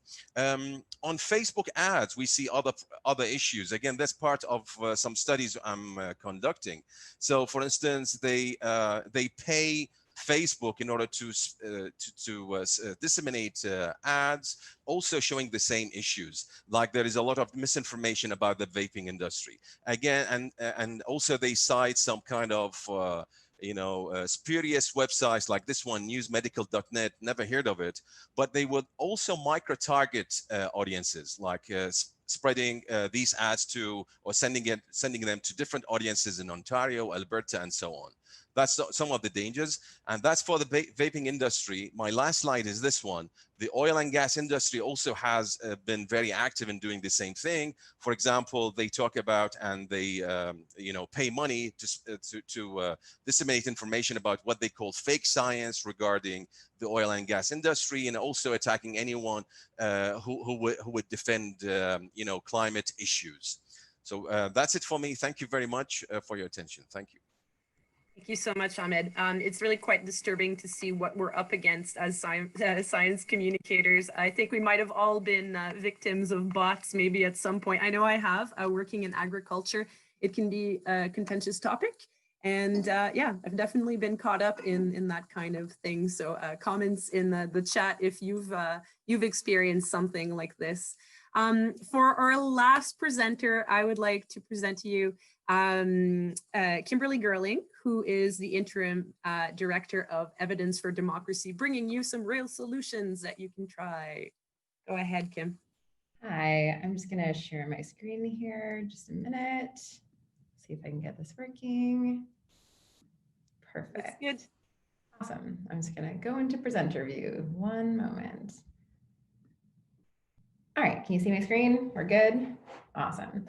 So we've heard some really amazing speakers talk about what misinformation is and how it spreads. And I'm going to talk a little bit about some of our work at Evidence for Democracy, sort of helping our community with the tools to combat misinformation in the work that we do, and ideally connect good information to people like the public and to our decision makers. So for those of you who are not familiar with Evidence for Democracy, I'm our interim executive director, but we are a nonprofit. We're based here in Ottawa, and our goal is to connect transparent evidence and science with government decision makers. So we really do that through a couple of different kinds of activities. We do research, we do education and training for the science and science supporter community on issues like science policy and science communication. And we also work on issue-based campaigns where we try and connect good evidence to our political and government decision makers. And recently we've been doing a lot of work to sort of empower our science community in combating misinformation, both in ensuring that there are strong links between the science community and our political and government decision makers, as well as doing what we can do in our sort of day-to-day lives in recognizing and responding to misinformation and minimizing the impact of misinformation within the work that we do every day. And so why would an organization like us be thinking about misinformation? And well, as we've seen really clearly from all of these other speakers, misinformation can impact the effectiveness of evidence-based decision-making, and it can also come from many sources. So these are just tons of examples. We've seen misinformation creep into so many aspects of our lives. Misinformation around public health. So I mean, looking here at examples from vaccinations, decisions about climate change, decisions about politics, and then recently, tons of misinformation around COVID-19. And the problem is that, as we've seen from our previous speakers, misinformation isn't just coming necessarily from bad actors. It can also be shared by people like you and me. It doesn't matter who we are. We've all sort of fallen victim to misinformation. And one of the problems that we've seen, not only during COVID-19, but also on other topics like climate change, and many other topics, is that sometimes this misinformation is even coming from trusted sources. So the example that I have down here on the bottom was a tweet from Maxime Bernier talking about how CO2 is not pollution, and so we don't need to worry about carbon taxing. So the problem is that misinformation isn't just coming from sort of bad sources all the time. It can sometimes come from places that we trust. And so as an organization that cares very deeply about evidence-informed decision-making and equipping our community to support evidence-informed decision-making, one of the things that we've been trying to do is sort of to break down the barriers between our scientific community and expert community, and our political decision-making community, as well as the public. I also want to sort of highlight one of those pieces that we did recently in one of our research studies. We conducted a study where we interviewed members of Parliament in Canada last year about how they inform their decision-making using science and research, and where they get their information, and how do they integrate science and research into their decision-making. And what we found is that even when good evidence exists and our decision makers are empowered and want to use the best evidence, misinformation can actually really make this challenging. So when we're looking at political decision makers specifically, we're talking about MPs here, but I would say that it's probably the same for a lot of decision makers in general. You know, members of parliament and our decision makers are really challenged by a lack of resources. They have, you know, limited time, limited money, and limited staff. There's so much information coming on board. And one of the things that they said was sometimes it's hard to tell what's good information and what's not good information. So almost 60% of the MPs we talked to said that navigating misinformation that could potentially be spun and not knowing whether or not misinformation was potentially biased or whether it was good science, especially when science was, you know, potentially new or potentially contentious, was a challenging thing. And I would say that this is very true for all of us, not only on our political decision-making community, but misinformation can make evidence-informed decision-making really challenging, even when we want to make informed decisions. So recently at Evidence for Democracy, we've been trying to equip our community with the tools to do our best to limit the spread of misinformation. And we've actually incorporated a lot of the findings of some of our speakers and some of the researchers who have been doing really good work into trainings and toolkits for our community. And so I'm going to talk through some of our takeaway messages that we've put together for our community on limiting the spread of misinformation in our day-to-day lives. So one of the things that we encourage our community to do is to really take personal responsibility in the information that you share online. And I think that you can do this in a number of ways based on what we know about how misinformation spreads and the biases that we have internally about information. So for example, the first thing that I like to do is I like to look for the original story. So when I see a piece of information that I might want to share, where did it come from? Is that a trustworthy source? Can I actually find, you know, who shared this information originally and who was the actual originator of this information? Is it, you know, peer reviewed? Is it coming from a place that I know has a robust kind of fact-checking information? Look for the original story and see if you can find that before you share information online. Again, looking at the source legitimacy and who actually did that information. So if you don't know, so sometimes it comes from a source that you don't know, you can either you know, check for replication or check with a credible source that you know. So sometimes, you know, you might not be an expert in this topic, but trying to find someone who can help you navigate that can be really helpful. Another thing is I like to see if this information has been replicated elsewhere. So if you're sharing something that you think is new, can you find if this has been reported on somewhere else? Is this the only source that's reporting on this particular information? Is this being shared elsewhere? And are those trusted sources? Checking for that replication can be a really good way to sort of check your information before you put it out there online. Another good way is to see if other sort of fact checkers are looking at this. So I know Stephen shared the Pope endorsing Donald Trump, but a quick Snopes search can show you that that is actually false. There are really great fact checkers online. Sometimes they're really specific on particular topics that can sort of help you say, wait a minute, is that real, before you share something online? And I think particularly an important thing to remember, you know, we talked about earlier in today's session that our emotions can be a really big player in believing something that might not be true. Same with Gordon Pennycook's work on lazy thinking, when we might not be actively thinking and thinking critically about information that we're sharing. I like to sort of take a pause before sharing something if it makes me feel really strongly. So if I see something that's on Twitter and I think, oh my gosh, this is making me feel really frustrated, or like I'm shocked by this information, go back and do this fact checking before you share something online. So these are some of the tips that we like to think about before we share something online. Now, even when we are doing our best, we all make mistakes. And I know that, you know, I've done it. I'm sure that all of us have done it, where we've believed something that was not true and maybe even shared something that's not true.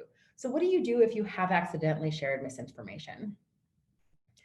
So I like to, instead of sort of crossing out the post or leaving the post out there, Stephen talked earlier about how misinformation is sticky. So rather than allowing that misinformation to continue existing out in the social media space, get rid of it. So it's possible that, you know, information could still stay out there and might be misinterpreted or might be shared, you know, forwarded, even if you've corrected it. So instead of commenting a correction, delete that post and remove it from your space. And instead, we like to use that inoculation method. So we now know, oh shoot, like I've shared something that we know is not true, but I now know that there's misinformation that's out there and I know how it's being shared online. So this is a really good opportunity for you to warn your community of potentially false information. So let's say you shared a link about something like, you know, a vaccine. This is a good opportunity to say, you know what, there's a lot of misinformation out there around the way that vaccines are going to be delivered. You know, here are some really good resources on vaccines that you can actually look at that are good sources. And then also another thing that we like to think about is, what do you do if you see someone else sharing misinformation? So I know this is something that can be really challenging. How do you have good conversations with people about misinformation if you see someone that's sharing something that isn't false, or sorry, that isn't true? So I like to remember that, you know, this is a personal thing for a lot of people. And so challenge the information, not the person. So for example, if I see like my Uncle Bob sharing something on Facebook that is, you know, not necessarily true, I might send him a personal message and say, hey, Uncle Bob, I saw that you shared this piece of information. It's totally easy to share this information and think that it's true. But actually we found that there's, you know, this might not be a true thing. So give them an out in terms of why they might have believed that information, and don't make them feel stupid about believing that information. Challenge the information instead of calling them out as being dumb. It's also important to really keep the broader audience in mind. So, I mean, I came out of a session this morning with Dr. Bonnie Henry, who said, you know, there always are going to be people who are going to be really, really polarized, and you're just not going to be able to change their view. It might not be worth engaging that community because sometimes their beliefs are so deeply ingrained. The community that can be really effective to have these kinds of conversations are people who, you know, might have been misled by misinformation, but have a lot of questions, or people who are really wanting to have active conversations. You know, really choose your battles and remember who you're talking to when you're having these conversations. And again, inoculation can be such a critical piece in this conversation about warning people of exposure before they get to it. So again, inoculate your circles. I'm cognizant of time, so I'm going to get through my last slides pretty quickly. So I'm just going to talk about a couple of the examples that we've been working on at Evidence for Democracy to sort of equip our community to recognize misinformation. So these are a series of infographics that we've been working on recently to sort of use that idea of inoculation to equip our communities around topics where there are a lot of misinformation. So we've had some of our volunteers and our network of experts create these really awesome infographics on areas where there is a lot of misinformation, to give them some conversation starters based on some of the topics where, and some of the specific points where there's a lot of misinformation. There's also a lot of really great tools that have emerged to help navigate misinformation specifically around COVID-19. So I talked a little bit earlier about using fact checkers to help you navigate misinformation. So places like Infotagen, which is managed by a lot of government science advisors and governments across the world. Ryerson has a really good one. The World Health Organization has some great tools for myth busting, common myths, where they actually keep up to date sort of fact checkers on common myths that are propagating via social media. So these are great resources if you're interested in fact checking specific topics on COVID-19. I also think that one of the key pieces in combating misinformation, specifically around topics like COVID-19, but on a lot of different scientific topics, is as members of the science community, remembering that I think that we have a responsibility to connect good science with our government officials as well as the public. So we've seen our experts within government playing a huge role in connecting regularly with our Canadian public. So people like Dr. Bonnie Henry, Dr. Teresa Tam, Vera Etches, providing a really nice link between the public, the science, and COVID-19 has been really, really important. We've also seen some really amazing tools emerging, like the COVID-19 Resources Canada, which is trying to get scientists sort of collaborating around COVID-19, same as Can COVID, which is a new tool that the government is using to allow science to be more easily communicated using digital platforms like Slack to really get experts involved in the conversation. And I think that we do have a role to play in effective science communication, both to the public and to our decision makers, to allow good access to good information. So this is my last slide, and I just want to highlight that if you are interested in learning tools to really help learn science communication for different audiences, that's something that we do here at Evidence for Democracy. So we have a whole series of webinars and trainings on how to help our science community learn how to recognize and respond to misinformation, how to communicate for policymakers, so how to take your science and write it into the form of things like a briefing note, how to have meetings with your political representatives, as well as our truth toolkit, which really takes a lot of the messages that we put together within this workshop today and from some of the experts that were on this panel. So you can find all of these on our website at evidencefordemocracy.ca. So I'll leave it at that. Thanks so much. Thank you so much, Kimberly. So we are slightly over time. So unfortunately, we won't have time to have much of a question and answer period. But instead of that, I would just like to ask our panelists to give maybe one closing statement, one good take-home message for our participants today, either of your, what you see as the way forward in combating misinformation based on your expertise. We can start with you, Kim, since you're already on. Yeah, I think that it's just important to remember, like my takeaway would be that I think that as scientists, sometimes we don't think that we have a role to play in combating misinformation, but I think we have a really important role to play. And I think that the way that we communicate science and the way that we inspire trust in science as members of the science community is really important in playing a role to combat misinformation. Thank you so much. I wonder if Ahmed, would you have a closing remark for us? Yeah, sure. Thank you. I think what we need here today is something unified, especially by health agencies. I think the example given by Andrea was really good about the mask. What shocked me was the fact that the health minister of Manitoba the other day said the anti-maskers are making good claims. This is contradictory. Like, this will not help. I think we do not need such kind of information these days. I think, yeah. That's the main thing I want to say. Thank you. Thank you. And Andrea, any closing remarks on your end?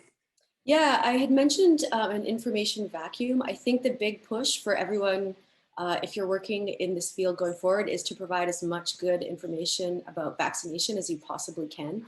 I find a lot of people still are very concerned about a COVID-19 vaccine, and I very frequently come across a lot of misinformation about it. And that's even popped up in personal conversations. I think that's going to be a huge thing when the vaccine is actually being administered to the public. So the more good, consistent information you can provide on the vaccine, I think the more helpful it will be. Thank you so much, Andrea. And last but not least, Stephen, would you have any closing remarks for us? Well, I thought, the message that came out of this meeting was really wonderfully coherent, I think, pointing to the importance of us as consumers checking information and to be protected against misinformation by various psychological means. One thing we haven't touched on, and that I really think I should mention, is that there's a big elephant in the room, or gorilla, or whatever your favorite animal is. And that's the social media platforms and their algorithms that are determining the information diet of much of the world. And they're completely unaccountable to anyone. They are designed to maximize profit without regard to epistemic quality. And as a society, we really, really have to tackle that and have to have a serious conversation about how we can introduce democratic accountability into that. Very good point. Thank you so much for that really relevant remark. And that could be a whole other symposium and panel about, you know, the idea of censorship. We had comments in the chat earlier mentioning that Twitter has been blocking some things, whereas Facebook hasn't done much. I've listened to some podcasts that were kind of talking about the idea that though censorship can really backfire as well when we talk about science communication, it serves as the sort of confirmation for, you know, the other side that they're right. It's a whole other aspect of the conversation that I think warrants more conversation. From my end, working in the museum, again, working with the public, interacting directly with visitors, sometimes it's really the role of community in all of this. We have a much greater impact than we think with our close, you know, the people in our communities. That goes also for the whole EDI aspect, you know. We have our opinion matters to people who know us and love us. So we can, you know, we can make a big difference just by being warriors of truth and information just in our own lives as well. So sometimes starting small and connecting directly with people on an emotional level, having conversations is extremely, extremely important. So thank you very much, everybody. There's some great comments in the chat. If you haven't had a chance to go through it, I would recommend to go and have a look. It might be spark more food for thought. I would like to give a huge thank you to our panelists. It was really great to hear all your insights. And behind the scenes, we have Michelle Campbell-McCarskey, my colleague at Science and Technology, who helped with a lot of the organization. Well, she did most of the organization, so thank you for that. We'll see you again at 3 with a panel that's going to look at more of the storytelling aspect of how we can do science communication effectively in this crazy time. So we've got about 22 minutes break, and we'll see you soon. Thank you so much. Megan, it is great to see everybody here on a Friday afternoon. And welcome to our panel. We're the only thing between you and happy hour, so we'll move this along at a snappy speed. My name is Alan Nursall. I wore my most sciencey shirt today. I've been in the science center business for 35 years, since I helped open Science North in '84. I now work at the TELUS World of Science Edmonton, and I'm here to simply moderate and move along this particular presentation. The title of the presentation is New Practices for Stronger Public Engagement, Dialogue, Curiosity, and Story. And why are we doing this? Well, as previous panels have talked, we are in an area of a time of misinformation and polarization. Agreement is difficult, and the grand challenges that this country face is many of them depend on achieving public consensus, especially when it comes to high-profile polarizing issues such as climate change, vaccination, and of course, public health measures in a pandemic. And while evidence is used by prudent policymakers to guide decisions, public access to evidence is often limited without strong science communication efforts. So the goal of our exercise then is really to try and find some concrete strategies for engagement tools to overcome this. We're going to, we have a format with 4 panelists. They are trained professional science communicators. We're going to talk a little bit about science policy in the field, and then 3 of our panelists are going to use some very specific tools and tactics to that they suggest are ways to engage people in difficult science conversations. Our 4 panelists, we'll start with, in the order you're going to meet them, we'll start with Kat Middleton. Kat's a senior or is a science advisor at Fisheries and Oceans Canada and is the National State of the Oceans Program Lead She coordinates and advises annual reports that present technical and plain language science. As a science communicator and a marine scientist, she works closely with graphic designers, writers, scientists, communication professionals, and managers to produce clear, engaging science products for audiences in Canada and beyond. Our second presenter is Anthony Morgan. Anthony is a science communicator, experienced designer, PhD researcher, and former segment host of Discovery Channel's Daily Planet. Yeah, Daily Planet. He's spent 15 years working across multiple disciplines in science communication, including live engagement at the Ontario Science Centre, and he even hosted Quirks and Quarks, which is a very cool thing to have on your resume. For this work and his work with Science Everywhere, he was recognized as one of Canada's top 10 millennial changemakers by the CBC, and he's currently working on a PhD at Ryerson University. Our third presenter is Colin Stringer, science communicator and producer. He is a scientist turned science communicator who operates a video production company built to serve the science and research community. With a focus on strategic messaging and storytelling, he produces work that effectively communicates the impacts of research to a variety of stakeholder audiences. And our final presenter is Celia Du. Celia is a freelance science communication practitioner working with various organizations in the Toronto area, such as the Royal Astronomical Society of Canada, Science Rendezvous, and Indus Space. And she pursued an MSc in Science Communication and Public Engagement at the University of Edinburgh and is passionate about evidence-based science communication and fostering genuine dialogue around science. So those are the amazing people that we're going to spend some time with today. And the first person is Kat Middleton. And so I'm going to ask Kat to step up to the plate. And I'll start by asking her a pretty broad question. Kat, as a science communicator in government, what is your role? So can you please tell us a little bit about the communications that you work on? Sure. My name is Kat, and my pronouns are she or her. Yeah, so I'm a science advisor at Fisheries and Oceans Canada. That's kind of a generic job name that everyone has, but it actually means that I'm the national lead on the State of the Oceans program. This only started a few years ago, and we're creating science every year on the status and trends in Canada's oceans. So we create public reports based on technical science reports called Canada's Oceans Now. State of the Oceans was kind of I thought was a bit of a technical, a little bit dry title. So decided to name our public reports Canada's Oceans Now to give them a little bit of impact. We released the Atlantic State of the Ocean Report and Arctic reports in the last couple of years. And I'm actually working on a national report right now, which is due to come out in 2021. So keep an eye out. We create infographics and reports that are engaging for folks of various backgrounds, different audiences.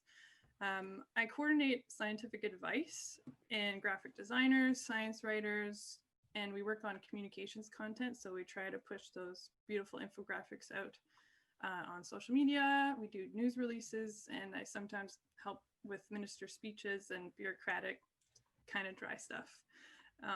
So that's basically what I've been working on the last 2.5 years. Oh, okay, and how do you bring your knowledge of science communication to the table with programs like this? Yeah, I think it's been quite a broad job to be in. I do a lot of coordination, administrative stuff, but I think the government of Canada is quite committed to inform Canadians about science, which decision making is based. So I have a very supportive group with me, which is really nice.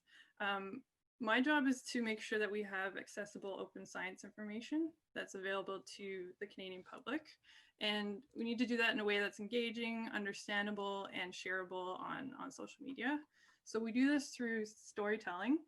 I had training at the Laurentian Science Communication program, so really like applying those to various parts of our reporting. We use plain language writing, infographic development with data visualizations. We produce videos, animated GIFs, or GIFs if you pronounce it incorrectly, case studies, and we've been doing story maps. And these are based off of other government reports, so State of the Birds and State of the Forest, and the recent changing climate reports. So working on the kind of science that's been there for quite a while, but helping the government and Fisheries and Oceans Canada make it a little bit more engaging and easy for folks to pick up and share. So are there elements of your, especially this Canada Oceans Now report, that make it unique in government? Are there tools or techniques that are special to this? Well, yeah, I think when I first started working on this program, even before I started working for government, I found that government reports were extremely dry. Like when you think of a government report, I kind of picture like a 2000s PDF with a lot of text, a lot of figures, maybe not the most engaging report. And when I think of a really fun, engaging report, it's something that comes from World Wildlife Fund, with lots of photos and infographics and colors. So I think that State of the Oceans is at the forefront of Government of Canada communications, at least. I remember when I put out one of our Atlantic report, my director said, this doesn't look like a Government of Canada report. And I was so excited. I'm like, that is the greatest compliment. Like, thank you very much. But that was kind of a secret goal of mine, was to try to bring the Government of Canada into 2020. And so I think we're pushing and changing science communication methods in government, but we're still at the basics. Like, we're just making a PDF with infographics. So there's much more to be done. Who was the audience for your work, and how does that shape your communication decisions? So the audience right now is the Canadian public, but obviously we know that there's more than just one audience there. We kind of break it up into, we think of like a grade 8 student who's doing a project on food webs, ocean food webs, for example. I also think of policymakers, who are working really hard, going through all these different memos and news reports and science reports, and trying to find a report that's easy to copy paste into their minister notes, their question period notes. I think about outreach people working in ocean literacy, like the Canadian Network for Ocean Education. What are some infographics that they could bring to schools? I think of our scientists. I think of Indigenous communities. I think of people who may not have a science background but are interested in learning. It's pretty variable, so try to hit a broad audience while having various levels of communication within the report. Without wanting to put you on the spot, are there any sort of particular epiphanies you had with the Oceans Now document or another similar document where you realized there's a specific tool or tactic that would convey the message in a way you hadn't expected? I think we've found that infographics are very engaging, and people don't seem to expect them from the Government of Canada. So right. That people are sharing them, and that also that our communications department are working on these animated versions of them. We're going to be putting some more out in 2021. But I think there's not a lot of science communication professionals in the Government of Canada right now. I'm a bit of an outlier, but they're starting to hire us. They hired me a bit by accident, but they're starting to engage more in science communication tools. And though I am a science communication professional, I still rely on contracting other science communication professionals to do work with me, because I'm only one person. So I'm hiring writers, graphic designers, and videographers. So just absorbing all the amazing new science communication that's coming out and the tools that they're using has been fantastic. Now, the Government of Canada is probably not the most nimble organization in the world. They have ways of doing things. Are there things that you have been doing or attempting to get done that more take advantage of new media, especially social media? You sort of talked about the original PDF forms, but how is there an opportunity for you as a science communicator to branch into new techniques using social media and other avenues? for sure. I was going to say that one of the biggest challenges with government is it's a huge machine, and it's very slow. So trying to push things forward, I feel like I've gotten us to these reports that are engaging, but I'm trying to push even further, as you're saying, with social media and finding, you know, people at the forefront of this field. And I think one of the most important parts is that I've gotten through this is that you can factor in science communication work into your budgets.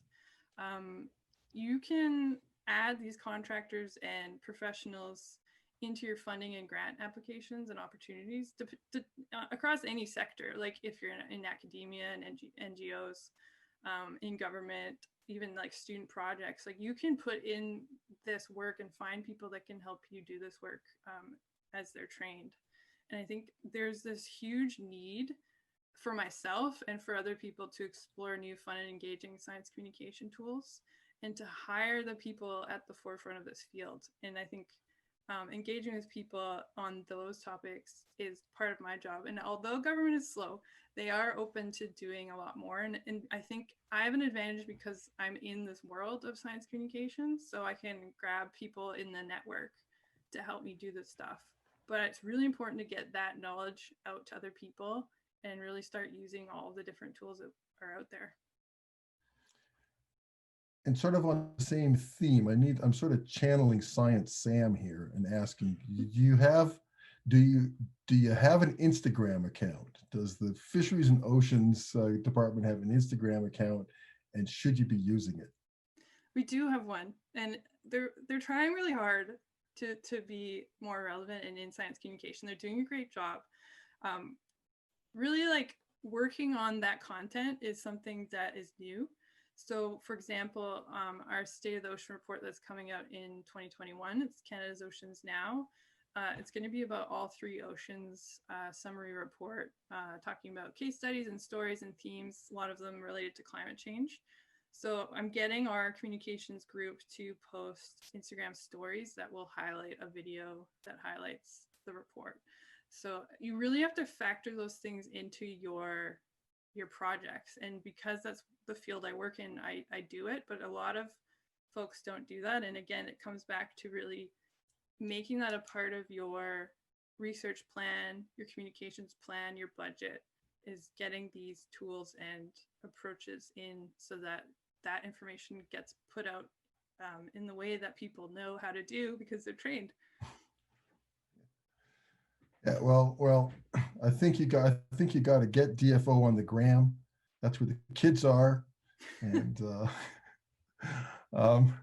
in closing, what do you think are some of the fundamental challenges you still have to deal with? The challenges and the needs of your employer. The challenges for me is because I'm one of the only science communicators in my department, so I spend a lot of time telling people about science communication rather than doing it. Or like convincing people that it's the way to go. I mean, they are very positive, but again, you kind of have to really keep repeating the same thing over again, that this is a field of research. There are people who are doing this work, hire them, bring them on. So I'm trying to get more people on board with me, trying to get them to hire them and whatnot. So they're a little bit behind government. And again, that comes back to the slowness of the machine, but they are willing to move forward. And I think the work that I've been doing and hope to continue to do, I'm hoping to keep pushing that as we go. Okay, thank you, Kat. I think it's time to move on to our next panelist, and we're going to have time at the end for questions and put your questions in the chat, the chat function. We're going to move from Kat, who works within the confines of a massive machine, as she described it, to Anthony Morgan, who has a little more latitude around the work that he does. I have no idea where you're going to go with this, Anthony, but I'm willing to take the trip with you. What science communication problem are you addressing today? Well, I would say that the problem that I'm trying to address is that of polarized or politicized science. So science communication is much harder in those kinds of environments because communities are often left divided about science policies and which limits their effectiveness. And so, I mean, you're familiar with my penchant for surprising people. And so I want to surprise you a little bit, Alan. We're gonna play a little game. I've entered a link in the chat just now that I'd like everybody to click on. And once you do, it should take you to a little game screen. And so you'll see an unusual question in the center of the screen. And I'll ask you to make a choice, basically. You're going to pick, I'm following up on what Kat said. Is it either pronounced GIFs or GIFs? So yeah, you can click on either the little thumb that says GIFs or the one that says GIFs. You guys decide. Wow, overwhelmingly, people feel that the answer is okay. Oh, maybe I spoke prematurely. It's changing up a little bit. But overwhelmingly, change your vote? Like most people are on the GIFs, GIFs side, not GIFs. So good, that was a little test to make sure that everybody knows how to use the functionality here. I'm gonna switch up the question a little bit more. See if we can find one that will actually polarize our audience a little bit. Again, I like to surprise you, so I will preface this by saying that these questions are unusual. I want to know, would you rather eat a can of cat food or 4 lemons whole? And again, you'll make your choice by clicking on the little thumbs up for one side or the other. If you think you'd rather eat lemons, you'll click on the lemon side. And if you think you'd rather eat cat food, you'll click on that side. I'm gonna change the screen because there are some rules to this game. The rules are, well, you'll click on your choice as you've all done. And then you're gonna try to convince other people to come to your side. And the rule is, if you hear an idea or an argument or something that surprises you, something you hadn't thought of or heard of before, then you've got to switch sides. And so to help facilitate with that rule, I'm going to ask, if you're comfortable, I'm going to ask people to start not screen sharing, but turning their cameras on so that we can see your faces. That will help us make sure that everybody's being honest, because this is the honor system we're operating on for now. But if we can see your faces, then we'll have a better judge about whether or not you were actually surprised by some of the ideas you heard. So it seems like the vast minority of people are on the cat food side and the vast majority are on the lemon side. So I guess we'll start by letting the cat food side make the case. I actually also happen to be on the cat food side, but I'd love to hear from the cat food people why you would rather eat a can of cat food than eat 4 lemons whole. So it is open mic. Anybody can sort of just unmute themselves in the Zoom call and share their thoughts and let us know why they, like me, would prefer to eat cat food over lemons. I'll go first, break the ice a little bit. Jump in. I think I have a strong argument, and that is they now produce human-grade cat food. So, you know, humans can eat it safely.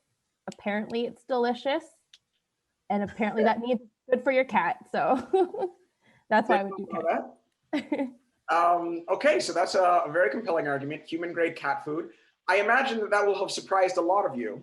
And so what we should see then is a lot of people switching sides, unless you've already, of course, looked into the quality of cat food and you are already aware that there are many varieties that are human-grade. And so, yeah, as I suspected, the cat food side is now increasing. Lemon side, why would you pick the lemons? Anybody is welcome to volunteer their response.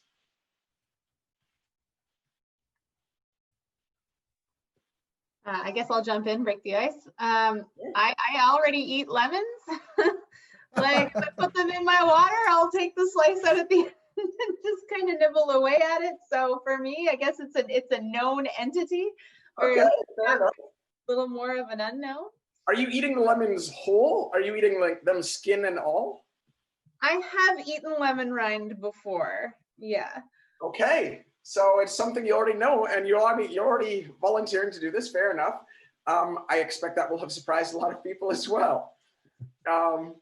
Okay, and like, can you tell people what the experience is like? Because I don't know what eating lemon is like for people. I mean, the middle bit's a little sour and the outside bit's a little chewy, but it's pretty much what you would expect. Yeah, I guess so. Okay, well, I mean, it's open mic, so anybody who's happy to share a thought is, I mean, feel free. I'll also jump in. I'm definitely team lemons because number one, I know that I like sour, love sour in all kinds of things. But for people who don't already love sour, my pitch would be that lemon brings more than just sourness. Lemon juice brings sourness, lemon pith brings bitterness, and a really good lemon also brings a little bit of sweetness. So there's actually a little bit of balance there, and it doesn't have to be as extreme as it sounds. Okay, fair enough. I'm going to make an argument for the cat food side. I'm going to point out that I've actually done some research on this because I was just curious about it. And it turns out that there's a certain number of lemons you can eat that will actually make you physically ill. So you'll begin like vomiting. I think it's around 4 or 5 lemons, which is part of why I chose that number. So eating the lemons is likely to make you quite physically ill, where if we're eating the human grade cat food, then that's very unlikely. It's psychologically upsetting, certainly, but physically, you're not likely to become ill. So I would go to the cat food side for that reason. Anybody else? You definitely swayed me over there. Just personality. I don't want to be sick. So I can jump in. I have actually done eating lemons as a dare, and it's not a good experience. It's so sour to the point that where your face becomes really red, and you just couldn't take it anymore. So my choice was cat food. I do have a cat. I took a little bite of a cat food before just to try it out. Well, compared to lemon, it's so much better, I would say. Awesome. All right. Well, we're seeing things sway pretty dramatically. It looks almost 50-50 now, cat food to lemons. So that was very persuasive indeed. Thank you for sharing your thoughts on that. Extraordinary conversation in the chat window. That's just hilarious. Yeah, I should probably take a look at that, actually. Well, you lemon flavored cat food. I'm loving what's happening. Immediately, I'm loving what's happening. So I think we'll pause there. That was really fun, and I appreciate the courage and bravery of everybody who participated in that. I would argue that, well, first you guys can all close out of the game window. That was the first time I've tried it with that many people, and I'm glad to see that I think it held up more or less well. I would argue that what we ought to do about the problem of polarization and politicization of science is to do what we just did, which is to foster a playful environment. When we're in playful environments, we tend to increase trust, increase our capacity for exploration, and I think that that can help reduce polarization. Yeah. What is it about play that that changes the game? Well, so play primes curiosity. I want you guys to think about the last time that you saw a really good magic trick. Maybe like it was the time that David Blaine did the crazy levitation thing. The thing that was fun about that was that part of you believed maybe levitation might actually be possible. And so, I mean, you know, part of you was obviously like, no, that's not possible. But play is that exciting drive that you feel to explore that uncertainty. It's the urge to explore new and uncertain environments. So you can think of an example when you're a kid, you're a baby, you're playing peekaboo, you're exploring the rules of the physical world. You realize that people don't disappear when you can't see them. And so that playful experience is really fun. You graduate from that into more social kinds of play where you're playing tag or hide and seek, and you're learning how to cooperate with other people. You're learning how to play games such that people will want to play them again with you. So there's that, you know, ubiquitous saying, it's not whether you win or lose, it's how you play the game. That's really a rule about how we should cooperate with each other. And then you graduate from that into playing with ideas. So you're moving up the levels of abstraction. Things like stand-up comedy or inventions are all just outgrowths of our capacity for play. So in a nutshell, the evolutionary purpose of play is to prime curiosity, our capacity to explore what might be possible in the world around us. And we see that. Go ahead. And why is curiosity important? Well, so curiosity, as it turns out, reduces polarization empirically. But we know that from our own experience. I mean, it's really hard to be outraged and curious at the same time. Some of the past panels were talking a lot about how that feeling of outrage is what drives the spread of misinformation. I want you to think about, contrast that experience you had watching a good magician with that's that playful curiosity with the experience you have when you look at some outrageous post on social media. And you might ask a question, you might say, how could they say a thing like that? But the emotional experience of both those kinds of curiosity is very different. And so the playful curiosity is the variety that actually helps us to explore. So there's a couple of ways we know that. The first is from the biological systems. We know that your default mode network, the system that's responsible for your sense of self and responding to threats, that's very activated when you're feeling the outrage kind of curiosity. And that makes you less empathetic, it makes you less open-minded, it makes you desire certainty more, and so it makes you more likely to retreat to your in-group and discount what out-groups have to say. Conversely, the seeking system, which is tied to like some of the more ancient parts of our brain, is really designed to help you meet uncertainty with a sense of excitement, to explore. Our empathy increases, our willingness to cooperate increase. And so experimentally, if you ask people, let's say you ask a group of people, what kind of a risk does climate change pose to us? You will see divisions, polarizations based along political lines. So Republicans tend to report lower and Democrats tend to report higher risk. And the thing that's important to consider there is not that one group is right or wrong, although there's evidence for one or the other. The point is that the gap between the two is the thing that prevents us from adopting policies that we can all agree on and we all act on. And it turns out that that polarization gap shrinks if you are higher in measures of curiosity. So curiosity actually seems to reduce polarization. Very cool. Okay, well, we could play all day, but we can't because we have other things to move on to. But Anthony, there's a great question. I'm going to let you think about it. It's about asking for references, any refereed studies around curiosity reducing polarization. You can think about that and get back. I'll post some of those in the links. Yeah. Thank you. And it's my son and I argue about GIF and GIF all the time. He swears that the original founder of the format wanted it to be called GIFs. But anyway, we're very polarized on that. Let's move on. Let's move on to Colin Stringer. Colin is he's a playful guy, but he's also into storytelling. And Colin, I'd like you to talk about how you foster exploration in your science communication practice. Yeah, absolutely. Thanks for the little intro, Alan, and thanks, Anthony, for bringing a little bit of fun and play into all this. So in my practice, I use video and storytelling to foster exploration as a public engagement strategy. And I find that that it helps us to explore other perspectives, just like Anthony's technique, where we're exploring alternatives and considering another point of view. Storytelling and video communication give us the same ability to do just that, but through a different mechanism. So storytelling really is able to align with public engagement strategy. So I'm going to back up and start with public engagement and what public engagement is, what our goals are. So the way that I look at it, I want to immerse our public audiences with relevant science that's relevant to issues that are going on at the moment.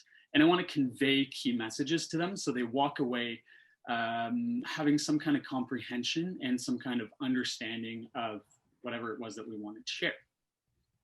So with that in mind, engagement to me means that that those messages are not deflected by the audience mentally, of course, not physically, and that it does permeate their mind, that it interacts with their understanding so that they're able to confront the topic and open themselves up to a shift in their understanding. And so that really opens up the opportunity for story to come in and try and tackle that challenge that we want to achieve for engagement. So personally, my desire, why I am here in the first place, why I've gone into this direction with a career, is that I strongly am personally aligned with the ideas of public engagement, and in particular with communicating science. So for me, I want to engage people with real science, not just the takeaway one-line fact, but the richness and the nuance that science practitioners, researchers have to offer. I want to be a part of impacting the public's understanding and perception. And I want this to happen, for me, I want this to happen directly from the source, rather than going through all the long pathways of communications. Because I think there's so much, again, richness, authenticity, and perspective that can be captured when it comes from the source, rather than going through other channels. And so for me, I've been on a career quest, if you will, to build effective science communication practice. And for me, that's led me towards storytelling. So just one more backtrack. I started my career in research in the lab, cell and molecular biology, studying what happens in kidney disease, what goes wrong in the filtration barrier. And then I moved into science communication, studied at Laurentian, and I've begun my practice, as I said, with video communications. So storytelling is kind of where I've ended up at this point for my best practices in terms of engaging an audience. And yeah, it's my goal to not only improve that and do the best that I can do, but also to share what I've learned so far. So in the interest— You've got an activity for us. Yes, yes. Coming right up after just a moment here. So yeah, in just a moment, what my goal here is to explain how story operates. There's a cognitive principle behind it, and what the most important attributes to an effective story are, so that we can effectively engage our audience. And then I want to go into some headlines, and I want everyone to work with me and work with each other to try and identify some of the best elements that will make that an effective science communication story. So, little pitch for storytelling. It sounds very simple. It's a rather rudimentary communication tool. And while it is an old tradition, its power comes in how you wield it and how you equip and arm it. So to some people, I find that stories seem to run counter to facts. It seems like there is a playoff. Either you're telling facts or you're telling a story. And my pitch is that used thoughtfully, a story can put a spotlight on science. It can put a spotlight on the facts, and it can gain more attention to the audience of that fact and of the story that's trying to be told. It is a persuasive tool. And I find that some people have an aversion to the idea of telling a story because there is an aspect of persuasion in there that feels manipulative. But that's where I double down and say that it's even more important that we build capacity within scientific authorities, research, government, NGOs, to tell stories with integrity and accuracy. Because in the current climate that we exist in, our digital, mobile, video-laced communication landscape, there's so much misinformation, as we've been speaking about in the previous panels, and I believe that we need strong science storytellers that have integrity and that can compete with the false information that's out there. So how does storytelling actually operate? It's about narrative transportation. It's this cognitive principle, which many of you may be aware of, but it allows you to shift or transport oneself beyond your current present setting. So if you think about a film that you've watched or a story that you've read, you can sometimes completely lose yourself. You forget what you're doing, you're unaware of the people passing by you because you're so entranced into a different world, you're projected there. So in order for narrative transportation to happen, we need to be absorbed by the story. We have to adopt a different perspective. And when we do that, it makes us more prone to adopting the point of view and believing the fundamental aspects of the story. So when we are transported through narrative transportation into a different world, we come back at the end and we are imparted with the beliefs of the story world that we were in, whether true or false. So where does that put us? The point there is that story is powerful, that there are people who are going to use it to convey science poorly or inaccurately, and we need to counter that. So what are the elements of a strong story? That's what we need to figure out if we're going to engage with it. And what the research suggests is that the strongest attribute in an effective story that causes narrative transportation and helps people to take in the information is character. We need to have a compelling character. They need to have a desire. They need to have a desire to overcome the conflict that they're faced with. And they also need a motivation and some kind of individuality, some kind of interest that will keep us interested and allow us to more deeply engage with them. So, just going to switch our slide here.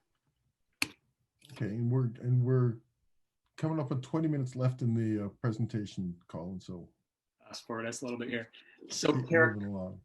We've just identified a few things that make a strong character. You have to have desire, and you need to overcome a challenge with that desire.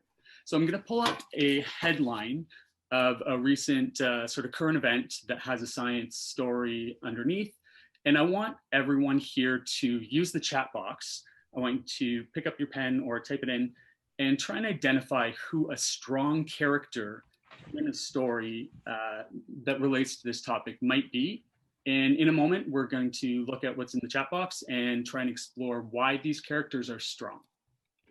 So, relatively recent new guidance from Canada's top medical advisors is suggesting that we may actually want to be using a 3-layer mask rather than the 2 layers that were being prescribed before. So I find this is a topic that hasn't gotten a lot of coverage. And I'm wondering if this is something that we wanted to share right now. What are some of the stories that could bring that out? And who are the characters? Who are the characters, hypothetical characters? They don't have to be the real people. I want you to try and think of who are the characters that would bring this story to life.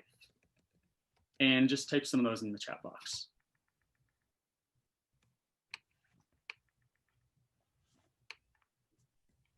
We'll give it about 30, 40 seconds here. Have a little think.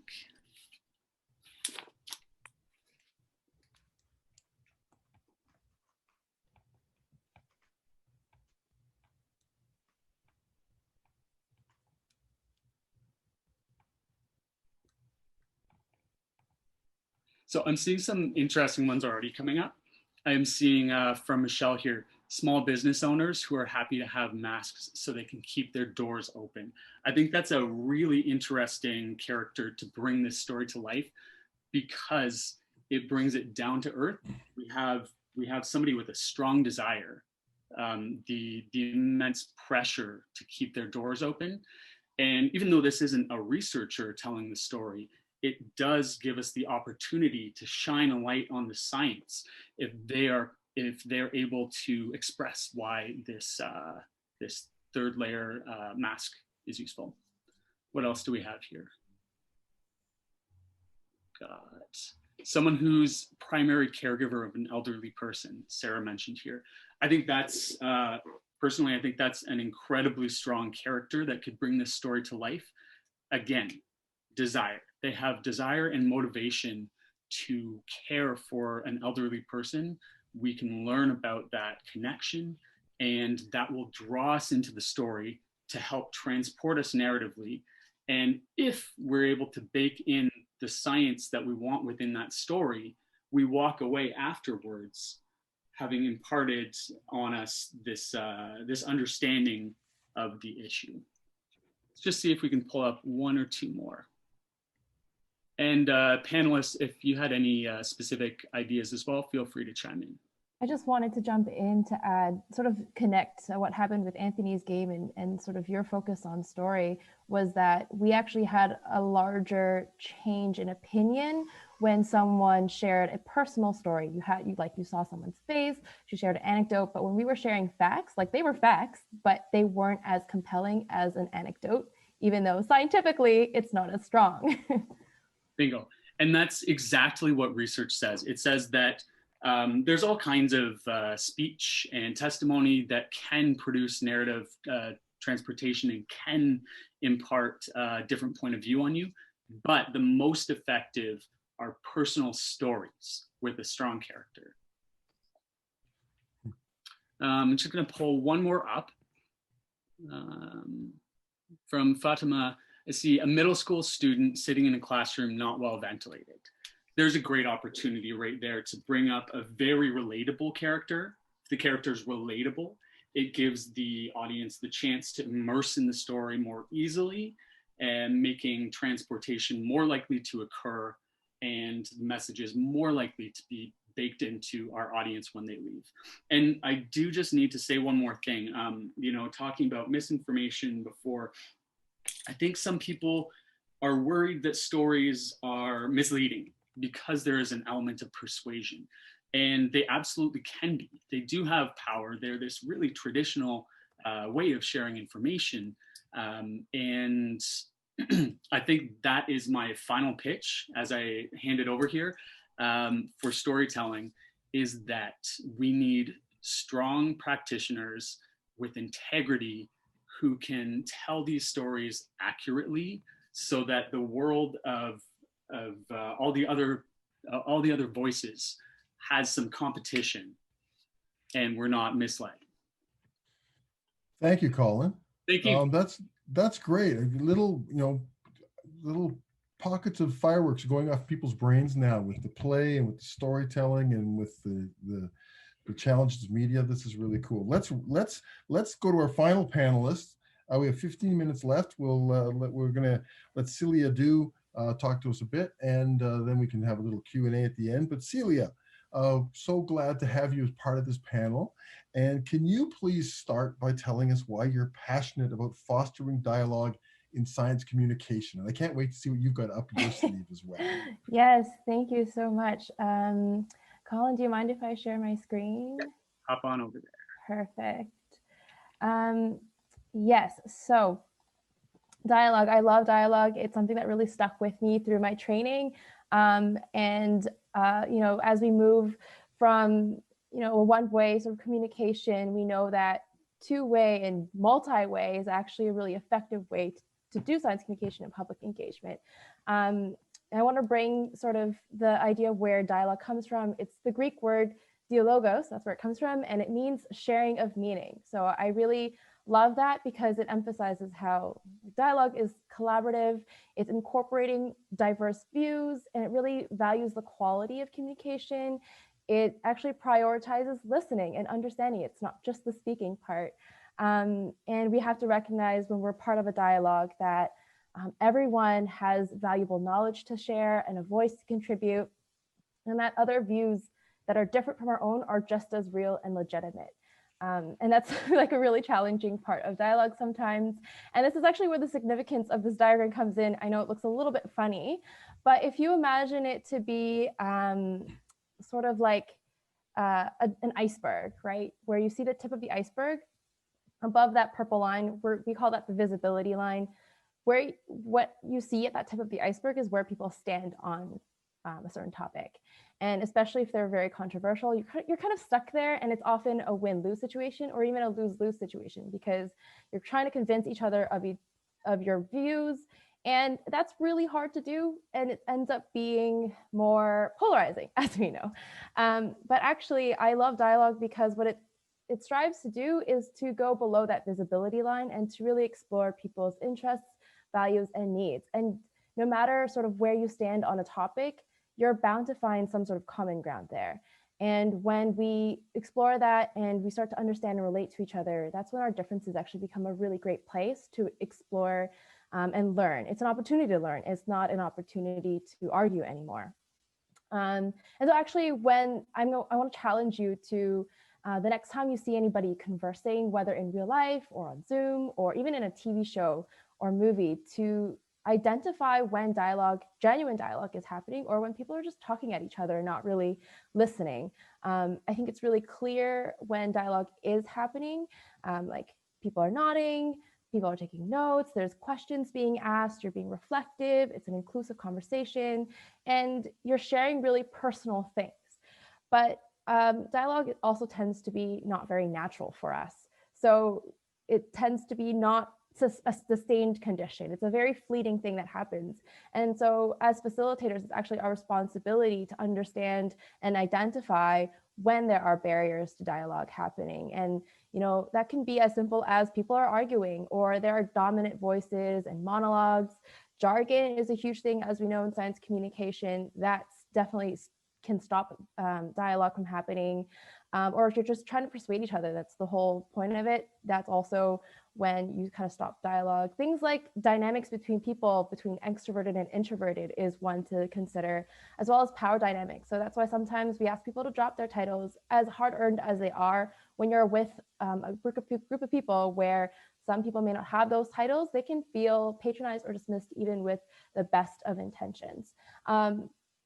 And so these are all the things that you have to consider when you do dialogue. But what I really love about dialogue is that there are ways to do it non-verbally. This is an example. It's called Ketso, and it was designed for a community where women didn't really speak in a mixed gender group. So this was designed to allow them to contribute to the conversation while also accommodating social and cultural norms. And I think it's also great for people who don't really like speaking in public a lot. And you're bound to find people in any group. A lot of introverts. I identify as an introvert. So it takes a lot of silence before I'm like ready to jump in, or I need to process something. And so this allows everybody to sort of participate as they feel comfortable. And so we're actually going to do something very similar, and hopefully it's not going to take too long. I have this activity that I've adapted virtually. Whoops, that's too small. So I've given this prompt for you guys to answer. I will send you the Google slide just momentarily, but it's what may be the values of those who may or may not support, or even on the fence about certain evidence-based policies. And so what I want you to do is, when I send you the link to go on it and sort of start thinking about ideas, I'll give you about 2 minutes to do that. And please put one idea per text box. The colors don't mean anything. It's purely aesthetic. Don't worry about the icons. We'll do those if we have time. But have a think, and you can identify certain policies, like it could be carbon tax, it could be public health, it could be anything. You don't have to identify if they don't support the policy, but just focus on the values. And yeah, hopefully that's clear. Oops, sorry, I'm just trying to get the link. I think it is already copied. Yes. So feel free. I love this because also once you get on the link, no one can really tell who's typing. It's all anonymous. And so feel free to write. You can either write on your own time and then paste it into a text box. Make sure you copy and paste just so that everybody has a chance to write. Whoopsies.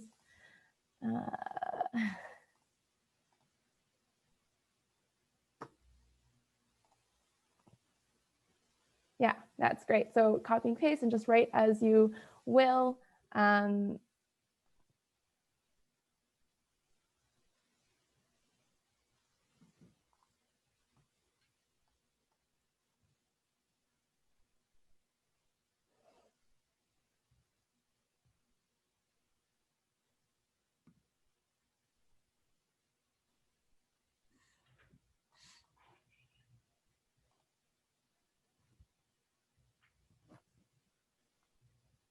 Some of our panelists are not anonymous, I apologize. So you'll know exactly what they're saying, but everyone else is anonymous, I promise. So maybe about 2 more minutes to sort of think about it and paste your ideas.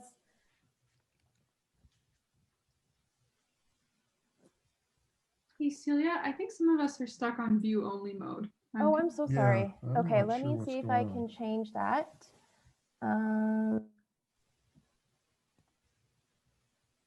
Oh, you're right. Okay, and I will thank you for that.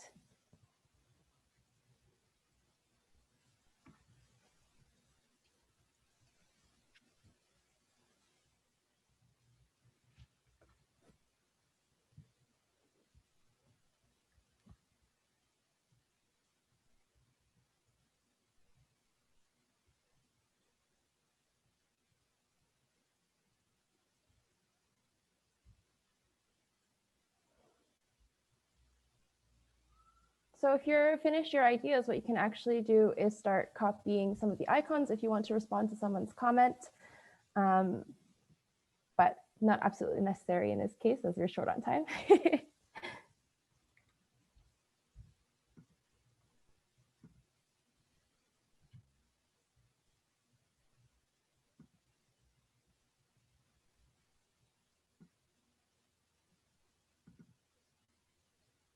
All right, so I'll let you finish up whatever you're typing at this moment.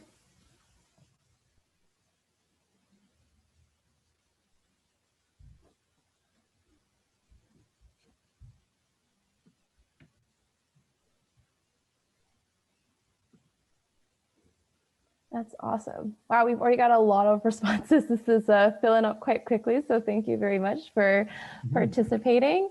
And already we're actually seeing a lot of similar answers, which is great.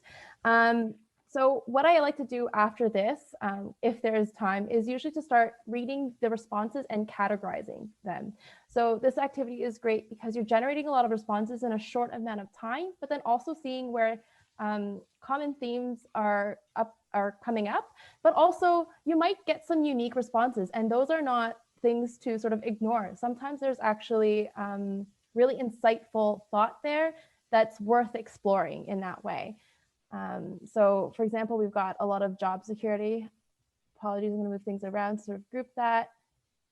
And this one, actually, job security to provide for loved ones, that's related to family in some ways, right?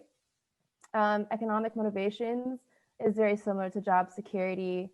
We've got some religion and culture coming up as well. Independence, egalitarianism, fear of rejection, and that's similar to sort of family in a way, but also slightly different in its own.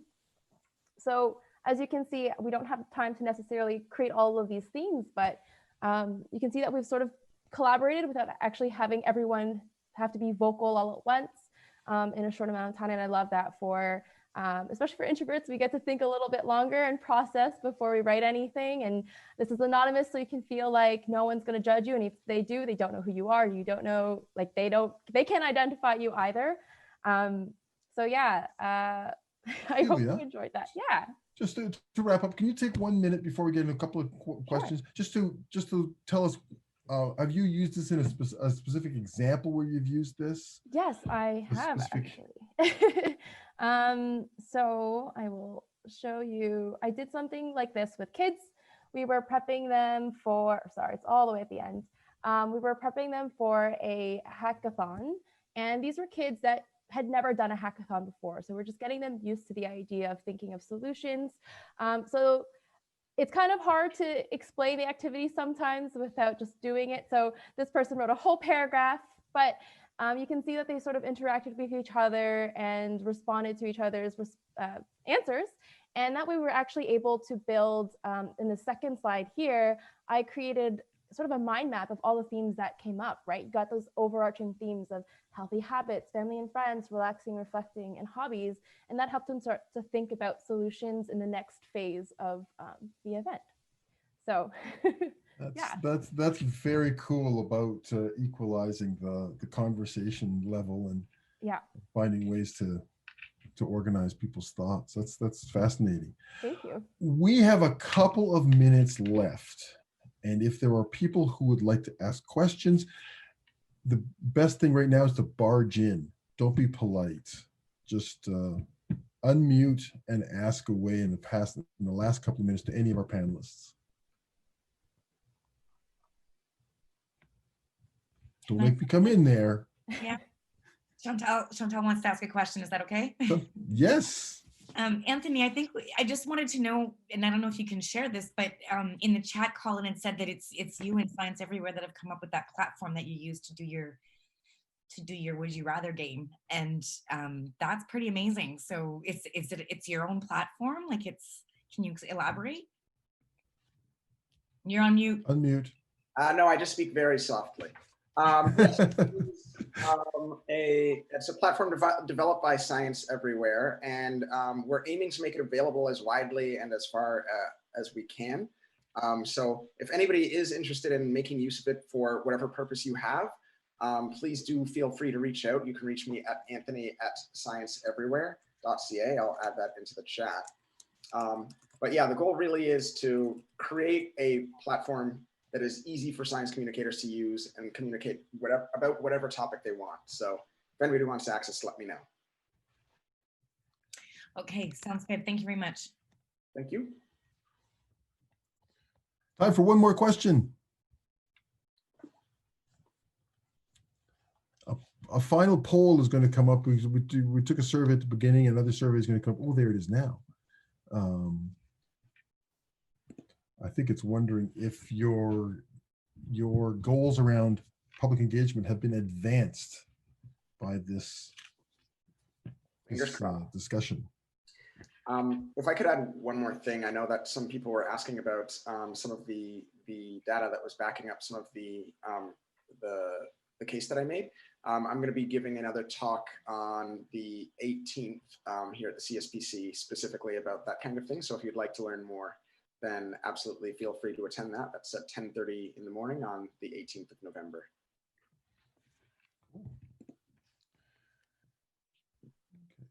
There's Alan, all the can I say contact something? information. Yes, please do.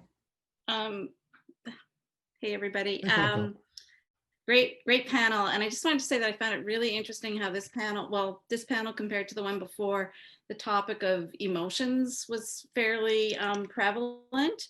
And I really liked how this panel positioned emotions as something that is at work in all the communication with all participants. And there's such a range of different sorts of emotions. And I saw in the chat a lot of discussion about that as well. And anyway, from my rhetoric background, as some of you know, emotion is indeed part of communication. So whereas I thought some of the panel before seemed to sort of position emotion on one side and reason and truth on the other. And yeah, so I loved what you guys all did around that matter.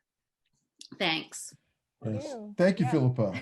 I think that's a really great way to wrap up the session. I would like to do, there's two things need to be done. One is I want to thank the panelists first. Kat, Anthony, Colin, and Celia, their contact information is there. It was fun to play and tell stories and do the other fun things that were part of this session. So thank you very much. And thanks to all the other panelists who have preceded this.